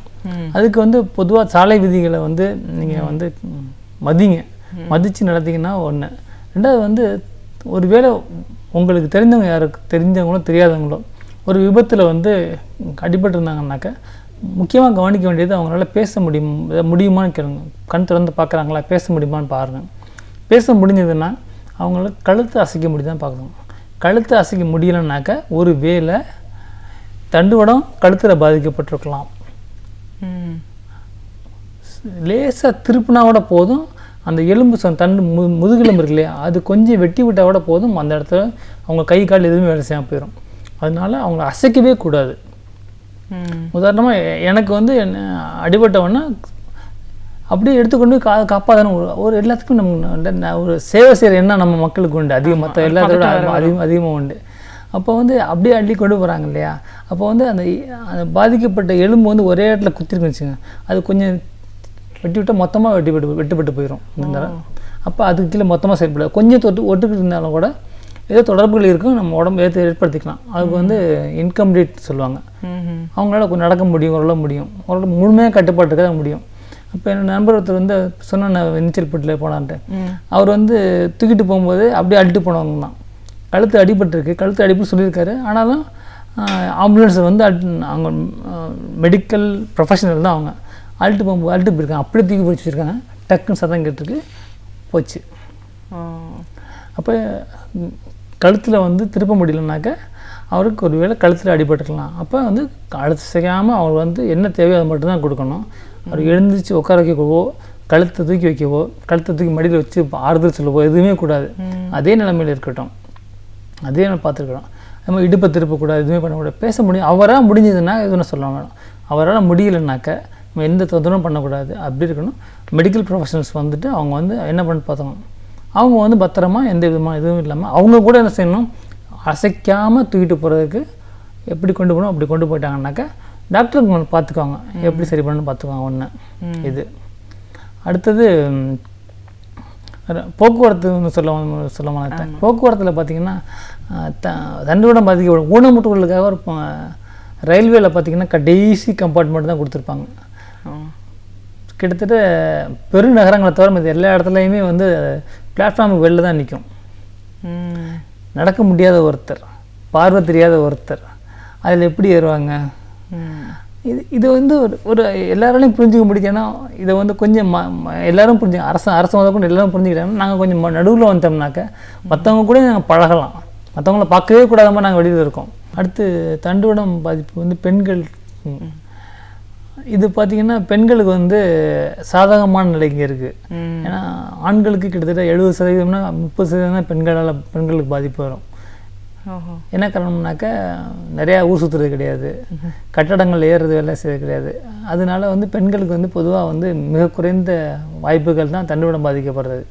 பொதுவாக வந்து மரங்கள்லேருந்து இல்லைனாக்கா தற்கொலை பண்ண முயற்சிக்கிறது, இந்த மாதிரி காரணங்களால் அவங்களுக்கு இந்த மாதிரி அவங்களுக்கு கொடுத்தலாம் சிக்கல். பார்த்திங்கனாக்கா வீட்டிலேருந்து அவங்கள வந்து புறக்கணிச்சு வச்சுருப்பாங்க. ஒரு ஆண் குழந்தைய வந்து எப்படியாவது கொண்டு வந்துன்னு பார்த்துருவாங்க, ஆனால் பெண் குழந்தைய வந்து எப்படியாவது தள்ளி விட்டுறணும் அப்படிவோம். அதனால் வளர்ந்த நாடுகளில் வந்து ஆண் பெண்ணுக்கு வித்தியாசம் இருக்காது. தண்டுவடம் காயமடைந்த வாழ்க்கையே வந்து பார்த்திங்கன்னா பொதுவான வாழ்க்கையை 30 ஆண்டு, அடிபட்டதுக்கு அப்புறம் 30 ஆண்டு வாழ முடியும். ஆனால் இந்தியாவில் வந்து அவங்களோட வாழ்க்கை கிட்டத்தட்ட 5-6 வருஷம் தான் நிச்சயமாக இருக்கும். என்ன காரணம்னாக்கா நிறைய பேருக்கு வந்து அந்த பாதிப்படையது தெரியாமல் மருத்துவம் போகாமல் இறந்து போயிடுறாங்க. அந்த 5-6 வருடம் கூட பெண்களுக்கு கிடையாது. ஏன்னா குடும்பத்தில் வந்து அவங்க புறக்கணிக்கப்படுறது. இப்போ குழந்தைங்களுக்கு இந்த நிறையா சின்ன சின்ன குழந்தைங்க, இப்போ உதாரணமாக என் நண்பர் ஒரு சின்ன பையன், அவன் மனோஜின் பேர். அவர் வந்து இந்த ஒரு பள்ளத்தில் கீழே விழுந்தார். குழந்தை வந்து இந்த இடத்துல அடிபட்டுருச்சு. 6 வயது அந்த பையனுக்கு எல்லாமே அவங்க அப்பா அம்மா தான் செஞ்சுருக்கணும். சின்ன சின்ன குழந்தைங்க, மருத்துவர் பொண்ணு வந்து 6 இதில் கட்டி இருந்திருக்கு. கட்டி இருந்தவனுக்கு டாக்டர் சொல்லியிருக்காரு முன்பக்கம் வெட்டோம்னா பின்பக்கமாக வெட்டி பார்க்கலாம் சொல்லியிருக்காங்க. அது வெட்டும்போது கத்தி வந்து கொஞ்சம் இந்த பக்கம் போயிருக்கு, தண்டோட பாதிப்பு. அந்த பொண்ணுக்கு இந்த 5-6 வயசு தான். இந்த இடத்துக்கு கீழே அந்த பொண்ணுக்கு எந்த உணர்ச்சியும் கிடையாது. இந்த மாதிரி பாதிப்புகள் வந்து கொஞ்சம் எச்சரிக்கையோடு கலந்துக்கணும். தண்டுவடம் பாதிப்புன்னு மிக மிக மோசமான நிலைக்கு கொண்டு போய் சேர்க்கிறோம். அதனால் அந்த அளவுக்கு போகக்கூடாதுனால கொஞ்சம் எச்சரிக்கையாக நடந்துக்கணும். இந்த பாதிப்புகள் வந்து இந்த குழந்தைங்களை கொண்டு வரதுக்கு நிறையா வந்து கவுன்சிலிங் தேவைப்படுது. நிறைய கலந்தாலோசனை இப்போ அவங்களுக்கு மட்டும் கிடையாது, அவங்க பெற்றோர்களுக்கும் தேவைப்படுது. இதெல்லாம் செஞ்சு உங்களுக்கு கொண்டு வந்துட்டோம்னாக்கா நிச்சயமாக அவங்களால சாதிக்க முடியும். நிறைய பேர் சாதிச்சிருக்காங்க. என்னோடய நண்பர் ஒருத்தர் சொல்லணும், அவர் வந்து திருமண பத்திரிக்கை கொடுக்குறதுக்காக போயிட்டுருக்கும்போது ஒரு லாரி வந்து மோதிருச்சு. திருமண பத்திரிக்கை கொடுக்குறதுக்காக போயிட்டுருக்காரு. அப்போ வந்து ஒரு லாரி மோதி விபத்தாகிடுச்சு. விபத்தானது ஆஸ்பத்திரியில் இருக்கும்போது அவர் சொல்லியிருக்க டாக்டர் சொல்லிட்டாங்க, இனிமேல் நடக்க முடியாது, இதுதான் அவன் வாழ்க்கைன்னு சொல்லியிருக்காங்க. அவர் வந்து அந்த பண்ணிட்டு சொல்லியிருக்காரு, இல்லை என்னால் முடியாது, நீங்கள் வந்து இன்னொரு கல்யாணம் பண்ணிக்கிட்டு. அதுக்கப்புறம் தொடர்பே கிடையாது. ஒரு 3 வருஷம் கழிச்சு இப்போ அந்த பொண்ணு நான் கல்யாணம் பண்ண உங்களை தான் கல்யாணம் பண்ணுன்னு சொல்லியிருக்காங்க. சார் நான் வருமான கோடுக்கு கீழே இருக்கேன், ஒரு வேறு சாப்பாடுக்கு கஷ்டப்படுறேன்னாரு. பரவாயில்ல உங்களை தான் திருமணம் செஞ்சுக்கன்னு சொல்லிட்டாங்க. அவங்க திருமணம் செஞ்சுக்கிட்டாங்க. அப்புறம் நான் கோயம்புத்தூரில் இருக்கார். அவர் போய் பார்த்தப்ப சொல்ல, ஞானபாரதி வருஷத்துக்கு 10 கோடிக்கு மேலே சம்பாதிக்கப்படுங்க ஞானபாரதி அப்படிம்பாரு. அவரோட உழைப்பு என்னையோட மோசமாக பாதிக்கப்பட்டவர். ஆனால் வந்து கடுமையான உழைப்பு உழைச்சி 30 லாரி வச்சுருக்காரு, ஃபேக்ட்ரி வச்சுருக்காரு, ரியல் எஸ்டேட் பண்ணுறாரு, எல்லாத்தையும் பண்ணுறாரு. அதனால் தண்டுவடம் பாதிக்கப்பட்டவங்க வந்து அப்படியே அடங்கி கிடக்குது. செஞ்சோம்னாக்கா அவர் பெரிய உதாரணம். அநேகமாக தண்டுவடம் பாதிக்கப்பட்டவங்கள இந்த அளவுக்கு சாதிச்சு அவரை தான் இருப்பார். நீங்கள் ஒரு விளையாட்டு வீரராக அடிப்படையில் ஒரு ஊனம் அப்படிங்கிறது வாழ்க்கையில் எந்த ஒரு காலகட்டத்திலையும் எந்த நிலையிலையும் வாழணுன்ற ஒரு தன்னம்பிக்கை மட்டும் நமக்கு இருந்துச்சு தான் எதுவும் சாத்தியப்படும் அப்படிங்கிறதுக்கு ஒரு உதாரணமாக உங்களோட வாழ்க்கையில் நடந்த நிறைய அனுபவங்களை நீங்கள் சொல்லியிருக்கீங்க. இன்றைக்கி இந்த மாதிரியான ஒரு பாதிப்புகள் ஏற்பட்டவங்களுக்கு தன்னம்பிக்கை கொடுக்கறதுக்கு ஒரு மையம் மூலமாக நீங்கள் செயல்படுறது, எத்தனை பேர் உங்களோட மனநிலையில் ஒரு மாற்றத்தை ஏற்படுத்தி அடுத்த நிலைக்கு போயிருக்காங்கன்னு நிறைய அனுபவங்களை எங்கள் நேர்களோட நீங்கள் இன்றைக்கி முழுமையாக பகிர்ந்ததுக்கு ரொம்ப நன்றி சார். நன்றி. நாம் அறிந்திருக்க வேண்டிய பல அரிய தகவல்களை அழகிய தமிழில் தொகுத்து இனிமையாக இன்றைக்கும் வழங்க வந்திருக்கிறார் பேராசிரியர் சுபவீர பாண்டியன் அவர்கள். நிகழ்ச்சியில் அடுத்த பகுதியாக வரவிருப்பது ஒன்றே சொல் நன்றே சொல்.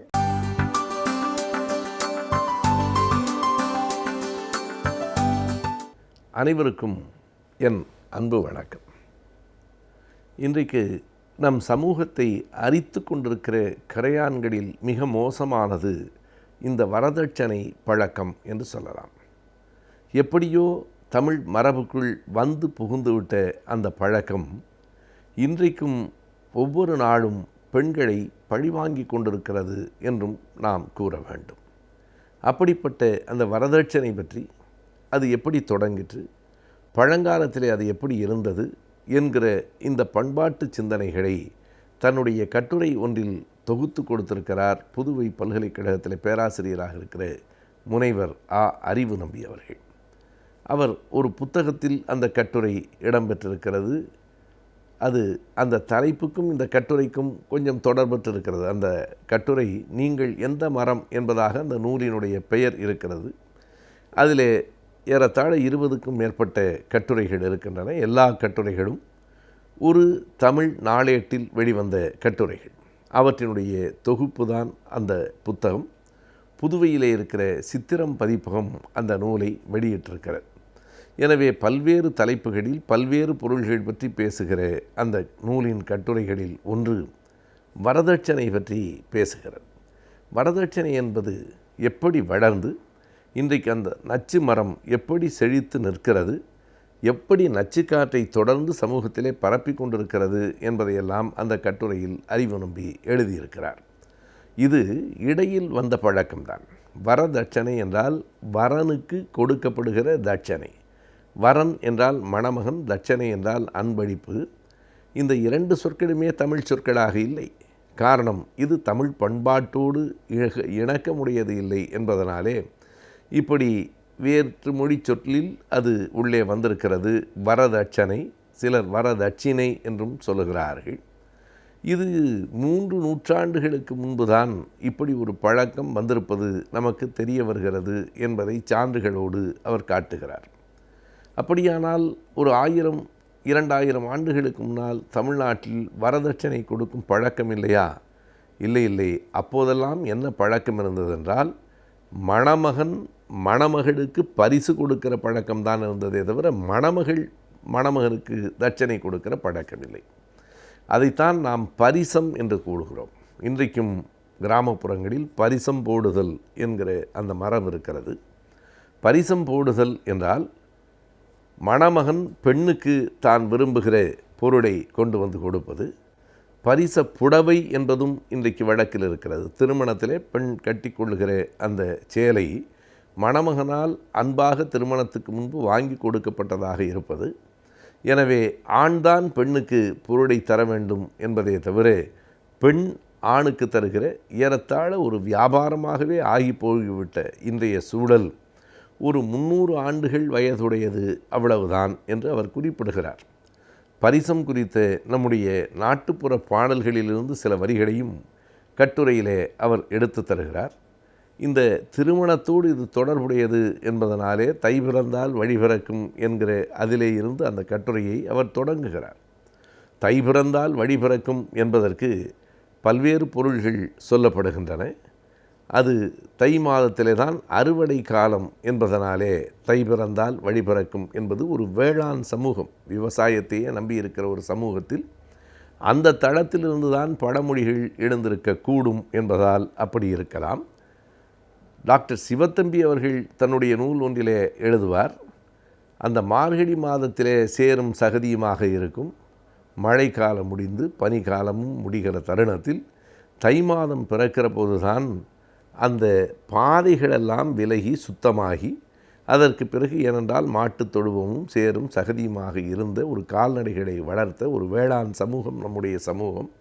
எனவே அப்படி மழைக்காலமெல்லாம் முடிந்ததற்கு பிறகு அந்த பாதை, நடந்து போகிற பாதை தெளிவாக இருக்கிறது. தை பிறந்தால் வழி பிறக்கும் என்பது, வழி என்பது வாழ்க்கை வழியை அல்ல, இயல்பாக நடந்து போகிற வழியைத்தான் சொல்லுகிறது என்று சொல்லுவார்.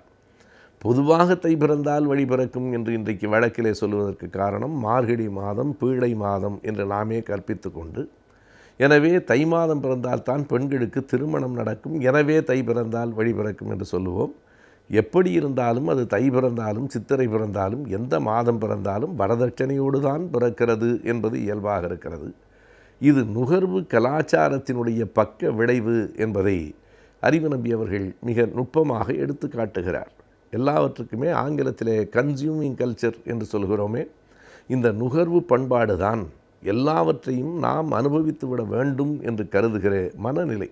நமக்கு தேவையோ இல்லையோ, அவர் வீட்டில் இருக்குது, இவர் வீட்டில் இருக்குது, சித்தி வீட்டில் இருக்குது, நம்ம வீட்டுக்கு வேண்டாமா என்று கருதுகிற அந்த நுகர்வு பண்பாடு இருக்கிறதே, எல்லாவற்றையும் வாங்கி வைத்து கொள்ள வேண்டும். ஒரு பொருள் பயன்படுகிறதோ இல்லையோ, தங்கம் நமக்கு தேவையோ இல்லையோ, எல்லாவற்றையும் வாங்கி வைத்து கொள்ள வேண்டும் என்று கருதுகிற நுகர்வு பண்பாட்டினுடைய அடுத்த கட்டமாக திருமணமும் நுகர்வாக மாறுகிறது. திருமணத்தின் போதும் கூட அந்த பொருளையும் இந்த பொருளையும் பெண் வீட்டாரிடமிருந்து கேட்டு பெற்றுக்கொள்ள வேண்டும், தங்கமாய் வர வேண்டும், நகையாய் வர வேண்டும், வாகனமாய் வர வேண்டும் என்று கருதுகிற அந்த செய்திகளையெல்லாம் அவர் அடுக்கி காட்டுகிறார். பரிசம் என்கிற அந்த அழகான சொல்லிலிருந்து நாம் விடுபட்டோம். இன்றைக்கும் இஸ்லாமிய சமூகத்தில் மகர் என்று ஒரு பழக்கம் இருக்கிறது. மகர் கொடுத்தல் என்றால் மணப்பெண்ணுக்கு மணமகன் அந்த தொகையை, தோட்டத்தை கொடுப்பது, அதைத்தான் நாம் மகர் என்று அவர்கள் குறிப்பிடுகிறார்கள். அப்படி இல்லாமல் நம்முடைய மரபிலும் கூட சீர் கொடுப்பது என்று ஒரு மரபு உண்டு. சீர் என்றால் சீராக வாழ்க்கையை பெண் நடத்துவதற்கு பெண்ணை பெற்றவர்கள் பெண்ணோடு சேர்த்து அந்த பொருளை, அந்த தொகையை கொடுத்து அனுப்புவதற்கு சீர் கொடுத்தல் என்று பெயர். அது பின்னாலே சீதனம் என்று ஆயிற்று. சீரும் தனமும் சீதனமாயிற்றா அல்லது பழைய ஓலைச்சுவடி ஒன்றை முனைவர் அறிவு நம்பி காட்டுகிறார். அதிலே ஸ்ரீதனம், ஸ்ரீ என்றால் பெண், ஸ்ரீதனம் பெண் கொடுக்கிற அந்த தொகை என்று சீதனம் என்று ஆயிற்றா என்று நமக்கு தெரியவில்லை. எனவே இப்படிப்பட்ட பல்வேறு சொற்கள் இருக்கின்றன. இந்த வரதட்சணை நடைமுறைக்கு வந்ததற்கு பிறகு பெண்களின் நிலை தாழ்ந்து போகிறது.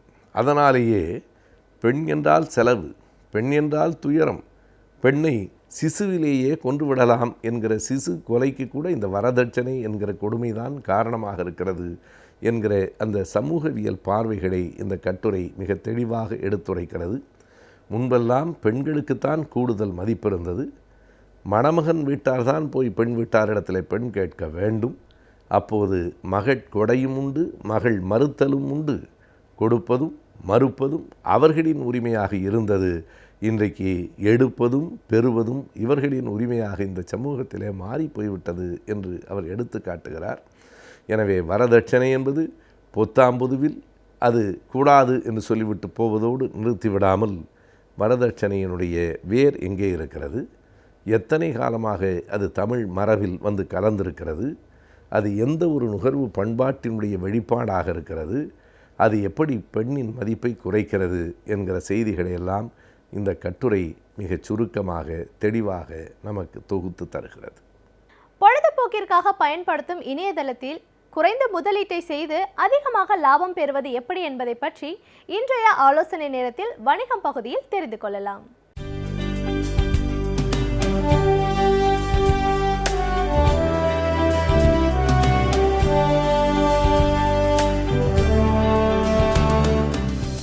வணக்கம்.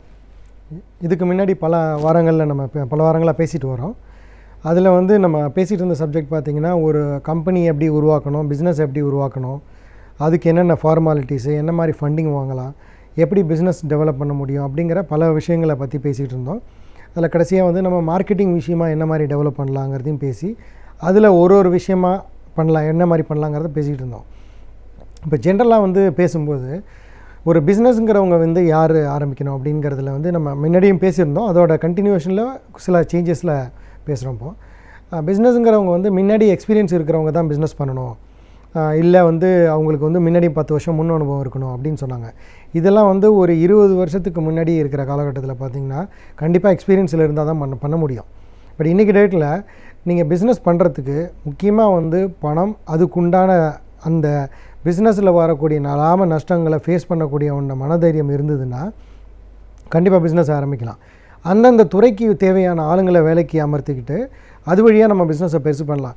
சப்போஸ் ஒரு பிஸ்னஸை மேனேஜ் பண்ணுறதுக்கு வந்து ஒரு சீஃப் ஆப்ரேட்டிங் ஆஃபீஸர் அப்படிங்க சாதாரண பிஸ்னஸாக இருந்தாலுமே சரி, ஒரு 15 பேர் 20 பேர் வேலை பார்க்குறவங்களா இருந்தாலுமே சரி, ஒரு ஹெட் ஆப்ரேஷன் ஒருத்தரை போடணும்.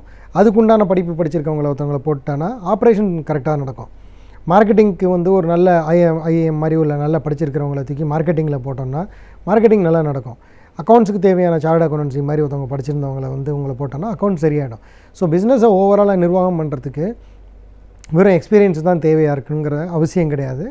இப்போது இன்றைக்கி காலகட்டத்தில் வந்து இன்டர்நெட் அதிகமாக இருக்கிறதுனாலையும் ஆன்லைன் வழியாக நிறைய பண்ண முடியும், ஆன்லைன் வழியாக நிறைய தெரிஞ்சுக்க முடியும். ஒரு விஷயத்துலேயும் நிறைய பேர்கிட்டேருந்து சப்போர்ட் எடுக்கலாம், நிறைய பேர்கிட்டேருந்து அட்வைஸ் வந்து இப்போல்லாம் ஈஸியாக எடுக்கலாம். முன்னாடிலாம் வந்து பர்சனலாக 1-to-1 ஒருத்தரை போய் பார்த்து தான் ஒரு விஷயத்தை தெரிஞ்சுக்க முடியும், இல்லை ஒரு லெட்டர் மூலியமாகவோ ஒரு இமெயில் மூலியமாக பண்ண முடியும்.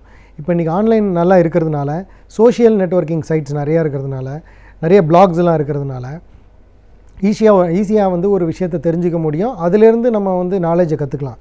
ஸோ பிஸ்னஸுக்கு தேவை வந்து இப்போதைக்கு முக்கியமாக வந்து ஒரு தைரியம் கண்டிப்பாக இருக்கணும். அந்த இதில் உண்டான ஃபேஸ் பண்ணக்கூடிய மனோதைரியம் இருக்கணும். அதுக்கு தேவையான ஆளுங்களை ரெக்ரூட் பண்ணுறதுக்கு இருக்கணும். டெடிகேஷன் பவர் ப்ராப்பராக இருக்கணும். பிஸ்னஸ் ஆரம்பிச்சுட்டு நானே தான் ஆப்ரேஷன் பண்ணுவேன், நானே தான் மார்க்கெட்டிங் பண்ணுவேன், எல்லாமே நானே தான் பண்ணுவேன் அப்படின்னு எல்லாத்துலேயும் நம்ம வந்து அதிகப்படியாக நம்ம தலையிடும்போது ஸோ நம்ம என்ன ஆகும், நமக்கு வந்து அடுத்தவங்க வேலை செய்கிறவங்களுக்கு வந்து ஒரு இண்டிபெண்டன்சி கிடைக்காது. இண்டிபெண்டன்சி கிடைக்கலன்னா, ஒரு ப்ராப்பரான ஃப்ரீடம் கிடைக்கலன்னா நமக்கு ப்ராப்பரான ரிசல்ட்டை வந்து கொடுக்கறதுக்கு அவங்களுக்கு ரொம்ப கஷ்டப்படுவாங்க. ஸோ இதே தவிர வேறு என்ன வழி இருக்குது அப்படின்னு பார்த்திங்கன்னா, இன்றைக்கி டேட்டில் வந்து வெஞ்சர் கேபிட்டல்லாம் வராங்க, பணம் போடுறாங்க, அதெல்லாம் இருக்குது. அதே மாதிரி இன்குபேட்டர்ஸ்னு சொல்லக்கூடியவங்க இருக்காங்க. இன்குபேட்டர்ஸுங்கிறது இந்தியாவில் பார்த்திங்கன்னா ஒரு 50 இன்குபேட்டர்ஸ்க்கு மேலே இருக்காங்க. இன்குபேட்டர்ஸுங்கிறது ஒரு மீனிங் வந்து ஒரு ஹாஸ்பிட்டலில் ஒரு குழந்தை வந்து இன்குபேஷனில் ஒரு இதில் வச்சுருப்பாங்க, உடம்பு சரியில்லாத டயத்துலேருந்து அது சரியாகிற வரைக்கும் ஒரு இடத்துல வச்சுருப்பாங்க. அதுக்கு பேர் தான் இன்குபேட்டர்னு பேர். அதே தான் இந்த பிஸ்னஸ்லேயும் வந்து இன்குபேட்டர், ஃபினான்ஷியலி இன்குபேட்டருங்கிறதுன்னு அதோட மீனிங் என்னென்னா, ஒரு கம்பெனி ஆரம்பிக்க போகிறாரு, ஆனால் அதுக்கு வந்து தேவையான நாலேஜ் அவர்கிட்ட இருக்குது, கொஞ்சம் பணம் இருக்குது, ஆனால் அதை ஃபுல்லாக நடத்துறதுக்கு உண்டான முழு சப்போர்ட்டும், மார்க்கெட்டிங் சப்போர்ட் பண்ணக்கூடிய சப்போர்ட்டு, ஃபண்டிங் வாங்கி கொடுக்கக்கூடிய சப்போர்ட்டு, இதெல்லாம் வேணுங்கிறது வந்து கண்டிப்பாக வேணும். இதை தான் இன்குபேட்டர்ஸ்னு சொல்லுவோம். இப்போ எங்களை மாதிரி நிறுவனங்கள்லாம் அந்த இன்குபேட்டர்ஸ் அண்ட் ஆக்சிலரேட்டர் ஒர்க்கை அதை நம்ம அதிகப்படியாக பண்ணுவோம். இன்குபேட்டர்ஸுங்கிறவங்க சில பேர் வந்து ஒரு வெஞ்சர் கேபிட்டலாக இருக்கிறவங்களே இன்குபேட்டர்ஸாகவும் இருப்பாங்க. நம்ம வந்து வி ஆர் அட்வைசரி ரோல் தான் பண்ணுவோம். அவங்க வந்து ரியலாக ஃபண்டிங்கும் போட்டு அதுக்குண்டான இன்குபேஷன் ரோலையும் பண்ணுவாங்க. இன்குபேஷன் ரோலில் மேஜராக என்ன நடக்கும் அப்படின்னு பார்த்திங்கன்னா, அவங்க வந்து ஒரு பிஸ்னஸை ஆரம்பித்து கொடுக்கறதுக்கு வேண்டான ப்ரொப்போசலை ரெடி பண்ணுவாங்க. ரெடி பண்ணதுக்கப்புறம் எவ்வளோ பணம் வேணுங்கிறத தீர்மானம் பண்ணிப்பாங்க. உங்களோட மார்க்கெட்டிங்க்கு உண்டான அசிஸ்டன்ஸையும் அவங்க கொஞ்சம் ஹெல்ப் பண்ணுவாங்க. அதாவது ஒரு குழந்தை வந்து பிறந்ததுலேருந்து ஆரம்பித்து தவந்து நடக்கிற வரைக்கும் உண்டான ஹெல்ப்பை கூட இருந்து ஒருத்தவங்க பண்ணுற மாதிரி, இவங்க ஒரு பிஸ்னஸை டேக் ஆஃப் ஆகிற வரைக்கும் கூடவே இருந்து பண்ணுறவங்களுக்கு பேர் தான் இன்குபேட்டர்ஸ்னு பேர். இப்போ வந்து ஒரு பிஸ்னஸ் ஆரம்பிக்கிறதுக்கு வந்து இன்றைக்கி வந்து ஸ்டார்ட் அப் கேபிட்டல் அப்படிங்கிறதெல்லாம் நம்ம நிறைய பேசுகிறதுனால நிறைய விஷயங்களுக்கு வந்து நிறைய சப்போர்ட் இப்போ இருக்குது. முன்ன மாதிரி வந்து நமக்கு சப்போர்ட் இல்லை அப்படிங்கிறத சொல்ல முடியாது. நிறைய சப்போர்ட்ஸ் இருக்குது, நம்ம நிறைய எடுத்துக்கலாம். இப்போது இதோட இதுலேயே வந்து அடிஷ்னலாக ஒரு இன்ஃபர்மேஷன் நம்ம ஏற்கனவே சொல்லியிருந்தோம், இருந்தாலும் இப்போ இந்த ஸ்டார்ட் அப் பற்றி பேசுகிறதுனால சொல்கிறேன். ஒரு கம்பெனியை வந்து ரிஜிஸ்டர் பண்ணி ஒரு ஸ்டார்ட் அப் கம்பெனியை ரிஜிஸ்டர் பண்ணுறீங்கன்னா, இப்போ தமிழ்நாட்டில் அதிகப்படியான கம்பெனி ரிஜிஸ்டர் பண்ணலைன்னு சொல்லிட்டு ஒரு பேப்பர் ஆர்டிக்கல் இன்றைக்கி நான் படிச்சுக்கிட்டு இருந்தேன். பெங்களூர்லேயும் பாம்பேலையும் அதிகப்படியாக ஸ்டார்ட் அப்பில் ரிஜிஸ்டர் பண்ணுறாங்க. இங்கேயும் நம்ம நிறைய பண்ணலாம். கவர்மெண்ட் நிறைய சப்போர்ட் பண்ணுறாங்க, சென்ட்ரல் கவர்மெண்ட் நிறைய சப்போர்ட் பண்ணுறாங்க. ஒன்ஸ் ப்ரொப்போசல் ரெடி பண்ணோன்னே ஒரு ப்ராப்பரான ஒரு மென்டார்னு ஒருத்தரை தேர்ந்தெடுத்துக்கோங்க. மென்டாருங்கிறவங்க வந்து கன்சல்டன்சி பண்ணி கொடுக்குறவங்களுக்கும் கொஞ்சம் ஒரு படிக்கு மேலே. மென்டாருங்கிறதோட இப்போ எங்களை மாதிரி இருக்கிற கம்பெனிஸ்லாம் நாங்கள் மென்டாரிங் ஒர்க்கு தான் அதிகமாக பண்ணுவோம். கன்சல்டன்சிக்கும் மென்டாருக்கும் என்ன டிஃப்ரென்ஸ் அப்படின்னு பார்த்தீங்கன்னா, கன்சல்டன்சிங்கிறது ஒரு பர்டிகுலர் விஷயத்தை கன்சல்ட் பண்ணி அதுக்குண்டான அணுகுமுறையை சொல்லிக் கொடுத்து அவங்கள ப்ரொசீட் பண்ணி விடுறது. மென்டாருன்றது வந்து பார்த்திங்கன்னா, அவங்களுக்கு வேண்ட தேவையான எல்லா ஆலோசனைகளையும் பண்ணி கொடுத்து அவங்கள நல்லபடியாக நடத்தி கொடுக்குறது. இன்குபேட்டர்ஸ் அதிலேருந்து அதுக்கு அடுத்த வெர்ஷனாக இருப்பாங்க, பணமும் கொடுப்பாங்க. இப்போ நீங்கள் வந்து இப்போ இந்த ஸ்டார்ட் அப் கம்பெனியாக இருக்கும்போது, இப்போ முத்ராங்கிற கவர்மெண்ட்டில் வந்து சென்ட்ரல் கவர்மெண்ட்டில் ஒரு ஆர்கனைசேஷன் வந்து உருவாக்கியிருக்காங்க. ஒரு கம்பெனி நீங்கள் ஆரம்பிக்க போகிறீங்க அப்படின்னீங்கன்னா, ஸ்டார்ட் அப் கம்பெனியாக இருந்தால் முத்ராவில் ப்ராப்பராக ஒரு மென்டாரை யாரையோ ஒரு கன்சல்டண்ட்டை வச்சு ஒரு ப்ரொப்போசலை போட்டுட்டிங்கன்னா, அவங்க அப்ரூவல் பண்ணினதுக்கப்புறம் முத்ரா கிரெடிட் கார்டுன்னு ஒன்று கொடுப்பாங்க. அந்த கிரெடிட் கார்டை வந்து ரா மெட்டீரியல் பர்ச்சேஸ் பண்ணுறதுக்கோ இல்லை ஒர்க்கிங் கேபிட்டலுக்கோ அந்த மாதிரிக்கே யூஸ் பண்ணிக்கலாம். கிரெடிட் கார்டு மாதிரியான விஷயங்கள். ஸோ அதனால் வந்து உங்களுக்கு இவ்வளோ சப்போர்ட் இருக்குது. ஏன்னா முத்ராவில் வந்து மட்டுமே 20,000 கோடி ரூபா வந்து இப்போ ஃபண்ட்ஸ் அலோகேட் பண்ணி வச்சுருக்காங்க. மோர் தென் 5 லட்சம் ஸ்மால் மீடியம் என்டர்பிரைசஸ்க்கு சப்போர்ட் பண்ணணுங்கிற எண்ணத்தோடு இப்போ இருக்கிறாங்க. ஸோ ஸ்டார்ட் அப் இந்தியாங்கிறது இப்போ ஒரு டிரைவில் போயிட்டுருக்கிறதுனால இதை நீங்கள் நிறைய பேர் யூஸ் பண்ணிக்கலாம். ஸோ முன்னாடி சொன்ன மாதிரி இப்போ இந்த இன்குபேட்டர்ஸுங்கிறது எகெயின் அந்த டாபிக் இப்போ வரும். இன்குபேட்டர்ஸில் பார்த்திங்கன்னா, ஒன்ஸ் வந்து இது பண்ணி ஒரு இன்வெஸ்ட் பண்ணதுலேருந்து ஆரம்பித்து நல்லா ரெடி பண்ணுற வரைக்கும் சப்போர்ட் பண்ணுவாங்கன்னு சொல்கிறோம்.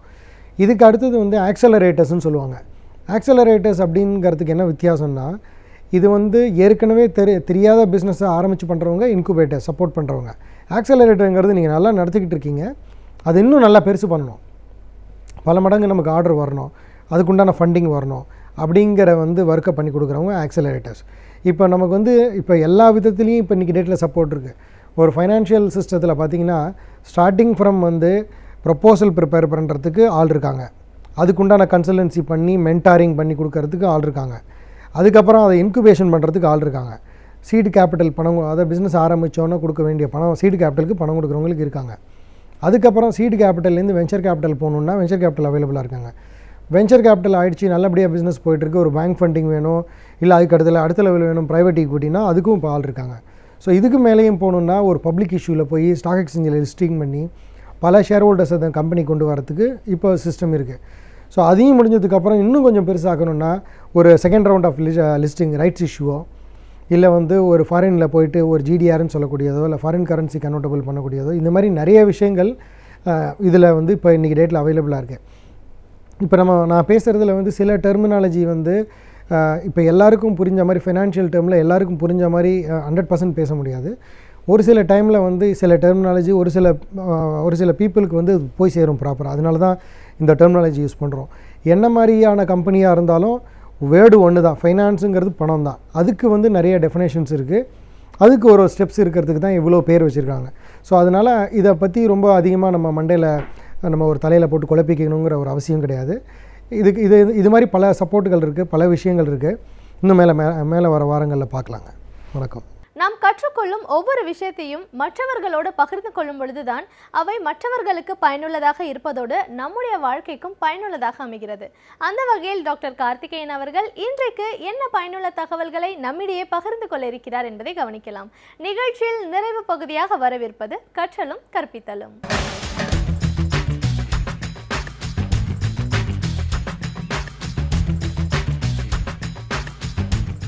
வணக்கம். இது பெற்றோர்களுக்கு அதிகமாக அந்த கால பயிற்சி நடக்கிறது எதனால் அப்படின்னு நண்பர் கேட்டார். முன்னெல்லாம் சின்ன பசங்களுக்கு ட்ரைனிங் இருக்குது, இப்போ பெற்றோர்களுக்கு தான் அதிகமாக ட்ரைனிங் இருக்குது.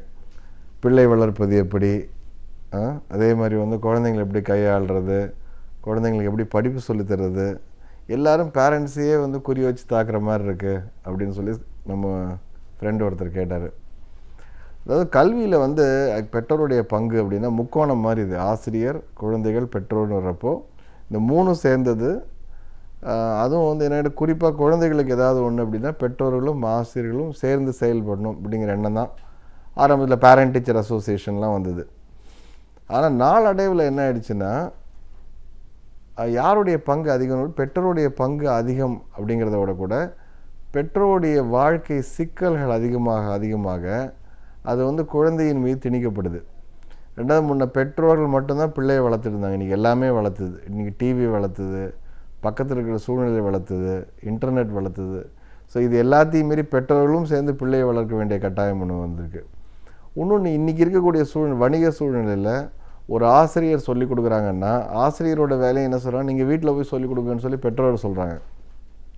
நியாயப்படி பெற்றோர் கேட்க வேண்டிய கேள்விகள்லாம் இன்றைக்கி ஆசிரியர்கள் கேட்குறாங்க. என்ன செஞ்சீங்க, என்ன நீங்கள் சொல்லிக் கொடுத்தீங்கன்னு. அதுக்கு தான் நாங்கள் ஸ்கூலுக்கு அனுப்புகிறோம், நம்ம கேட்குறதில்ல. ஆனால் என்ன பண்ணுறோம், அதை வந்து தம்மால் திணிச்சிக்கிறாங்க. தவிர நேரம் குறைய எல்லா இடத்துக்கும் என்னென்னு கேட்டால் குற்ற உணர்ச்சி அதிகமாக வந்துருச்சு. ஆண்கள், பெண்கள், அம்மா, அப்பா எல்லாம் வெளியில் போகிறதுனால அதிக நேரம் வெளியில் இருக்கும். அப்போ கொஞ்ச நேரம் வீட்டுக்கு வரப்போ எல்லாமே பர்ஃபெக்டாக இருக்கணும் அப்படின்னு. அப்போ என்னென்னா இவங்களும் எப்படி பார்க்குறாங்கன்னா, கொஞ்சமாக எஃபர்ட் போட்டு நிறையா ப்ரொடக்டிவிட்டி எடுக்கிற ஒரு ஐட்டமாக நினச்சிடுறாங்க குழந்தைங்கள. கொஞ்சம் நேரம் இருப்போம், ஆனால் அதில் எல்லாத்தையும் கொடுத்துடணும். அதனால தான் அந்த சின்ன குழந்தைக்கு எல்லாத்தையுமே கொடுத்து, எல்லாத்தையுமே வாங்கி கொடுத்து, எல்லாத்தையுமே சொல்லி கொடுத்து, எல்லாத்தையுமே புரிய வச்சு சீக்கிரமே அது நல்ல நிலைமைக்கு வந்துடணும்.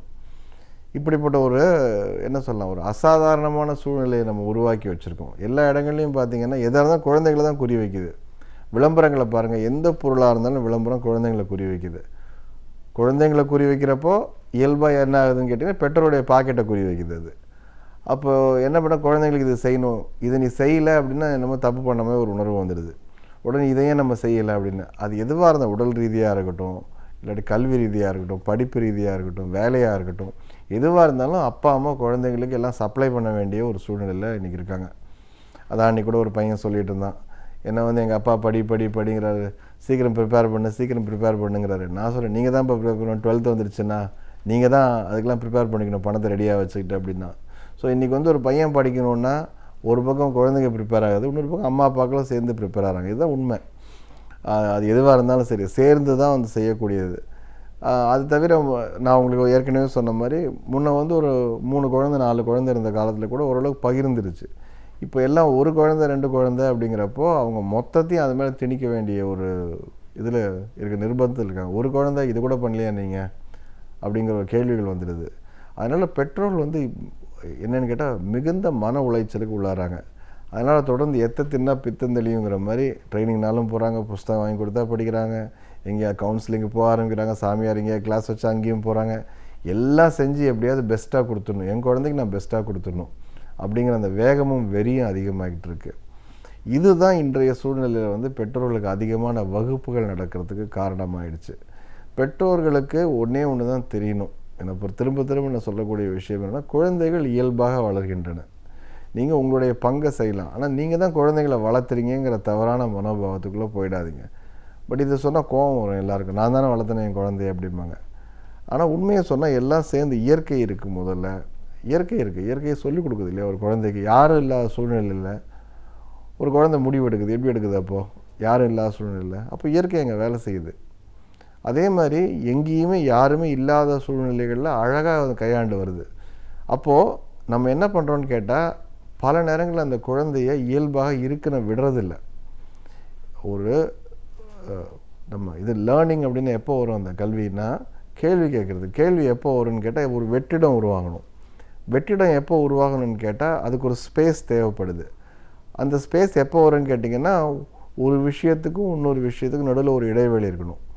ஒரு சிந்தனைக்கும் இன்னொரு சிந்தனைக்கு நடுவில் ஒரு இடைவேளை இருக்கணும். இடைவேளை இருக்கும் பொழுது ஒரு கேள்வி வரும். ஆனால் இன்றைக்கி இடைவெளி இல்லாமல் நம்ம போட்டு ரொப்பி வச்சாச்சு இல்லையா? ஒரு பீரியட் முடிஞ்சால் அடுத்த பீரியட், ஒரு புக்கு முடிஞ்சால் அடுத்த புக்கு, இந்த வேலை முடிஞ்சால் அடுத்த வேலை, இந்த டியூஷன் முடிஞ்சால் அடுத்த டியூஷன் அப்படின்னு ஒரு கிட்டத்தட்ட ஃபேக்ட்ரி ஃப்ளோ மாதிரி ஒன்று மேலே ஒன்று அடுக்கிட்டோம். அப்போ கேள்விகள் வர்றதுக்கான வாய்ப்புகளை குறைச்சிடுறோம். அதை மீறி ஒரு குழந்தை கேள்வி கேட்கும் பொழுது அந்த குழந்தை என்ன பிரச்சனைக்குள்ளாகுது. என்னங்க கேள்வி கேட்பது என்பது இங்கே வந்து என்னென்ன கலகமாக பார்க்கக்கூடிய சூழ்நிலை. இன்றைக்கி கேள்வி கேட்குறது தப்பு. நாங்கள் சொல்லித்தர்ற ஆன்சர்ஸ் விடைகளை நீ சீக்கிரம் கற்றுக்கணும். அதை கேட்குறப்போ கேட்குற மாதிரி நீ சொல்லணும். இவ்வளவு தான் கல்விங்கிற சூழ்நிலையில் நீ ஒரு கேள்வி கேட்குறேங்கிறது ரொம்ப தவறாகப்படுது. அது யார் கேள்வி கேட்க முடியாது? குழந்தையும் கேள்வி கேட்க முடியாது, அம்மா அப்பாக்கள் கண்டிப்பாக கேள்வி கேட்க முடியாது. எந்த அம்மா அப்பா இன்றைக்கி வந்து நீங்கள் தைரியமாக கேள்வி கேட்க முடியும்? கேட்டதுக்கப்புறமும் திருப்பி அங்கே தானே பள்ளிக்குள்ளே தானே குழந்தைய அனுப்பணும். அப்படியே அரசல் புரசலாக கேட்டாலும் ஒரு 100 பேரில் ஒரே ஒரு பெற்றோர் கேள்வி கேட்டாங்கன்னா அது ஏதோ ஒரு இது கலகம் மாதிரி, ஒரு மீறல் மாதிரியும், ஏதோ ஒரு என்ன வரம்பு மீறிய ஒரு செயல் மாதிரியும். வேறு எந்த இதுக்காக வேண்டாம். ஒரு குழந்தை படிக்கலை அப்படின்னா இன்றைக்கு அது வந்து குற்றம் மாதிரி பார்க்க ஆரம்பிக்கிறாங்க. அந்த குழந்தை படிக்காத ஒரு மாபெரும் குற்றம்.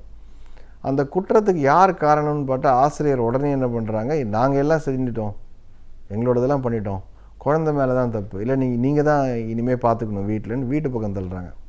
இப்போ வீட்டில் இருக்கவங்க என்ன பண்ணுறாங்க, நாங்கள் இவ்வளோலாம் வந்து படிக்க வைக்கிறோம், இதெல்லாம் செய்கிறோம், அதுக்கப்புறம் குழந்தை விட நீங்களும் அப்போ என்ன பண்ணுறாங்க, யார் மேலே அந்த குற்றத்தில் அந்த குற்றத்தோட காரணத்தை திணிக்கிறதுங்கிறது தான் இங்கே நடந்துக்கிட்டு இருக்க ஒழிய அதற்கான மூல காரணத்தை பங்கிட்டு பார்க்கக்கூடிய சூழல் இல்லை. பேரண்ட் டீச்சர்ஸ் மீட்டிங் நடக்கிற எல்லா பள்ளிகள்லையும் கிட்டத்தட்ட ஒரு விசாரணை மனோபாவத்தோடு தான் ஆசிரியர்கள் உட்காந்துருப்பாங்க. கூப்பிட்டு சொல்லக்கூடிய விஷயம், உங்கள் பையன் வந்து கிட்டத்தட்ட ஒரு ஜட்ஜ்மெண்ட் வாசிக்கிற மாதிரி இருக்கும் அவங்க கையில் வச்சுருக்கிற விஷயங்களும். அங்கே உட்காந்துருக்கிற அத்தனை பேரண்ட்ஸ்க்கும் என்னன்னு கேட்டால், அந்த இது கேஸுக்காக வந்திருக்காங்க பார்த்தீங்களா, கூட உடன் வந்தவங்க அந்த மாதிரி உட்காந்துருப்பாங்க, என்ன சொல்ல போகிறாங்களோ அப்படின்னு சொல்லிட்டு. இதில் இன்னொரு விஷயம் அவலம் என்னன்னு கேட்டால், ஒரு குழந்தைய பற்றி ஒரு 30 பெற்றோர் நடுவில் சொல்ல வேண்டிய ஒரு கட்டாயம்.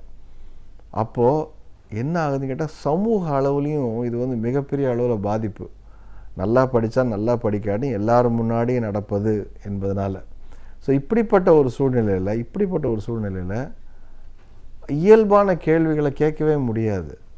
என்ன பிரச்சனை, இந்த குழந்தை கற்றுக்கலைன்னா இந்த குழந்தை கற்றுக்கிற மாதிரி நீங்கள் எப்படி நடத்த முடியும், அதுக்கு என்ன நீங்கள் செஞ்சுருக்கீங்க முயற்சி, அதுக்கு நாங்கள் என்ன மாதிரி முயற்சி செய்யணும், இல்லை இந்த குழந்தை இதில் சரியாக இல்லைன்னா வேறு எதில் சரியாக இருப்பான்னு சொல்லுங்கள்.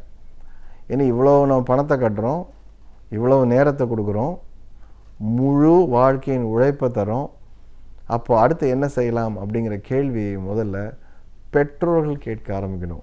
குழந்தைகளை இப்படி செய் அப்படி செய்ன்னு சொல்வதற்கு முன்னாடி பெற்றோர் நம்முடைய அடிப்படை கடமைகளையும் உரிமைகளையும் மறக்காமல் இருப்பது நல்லது.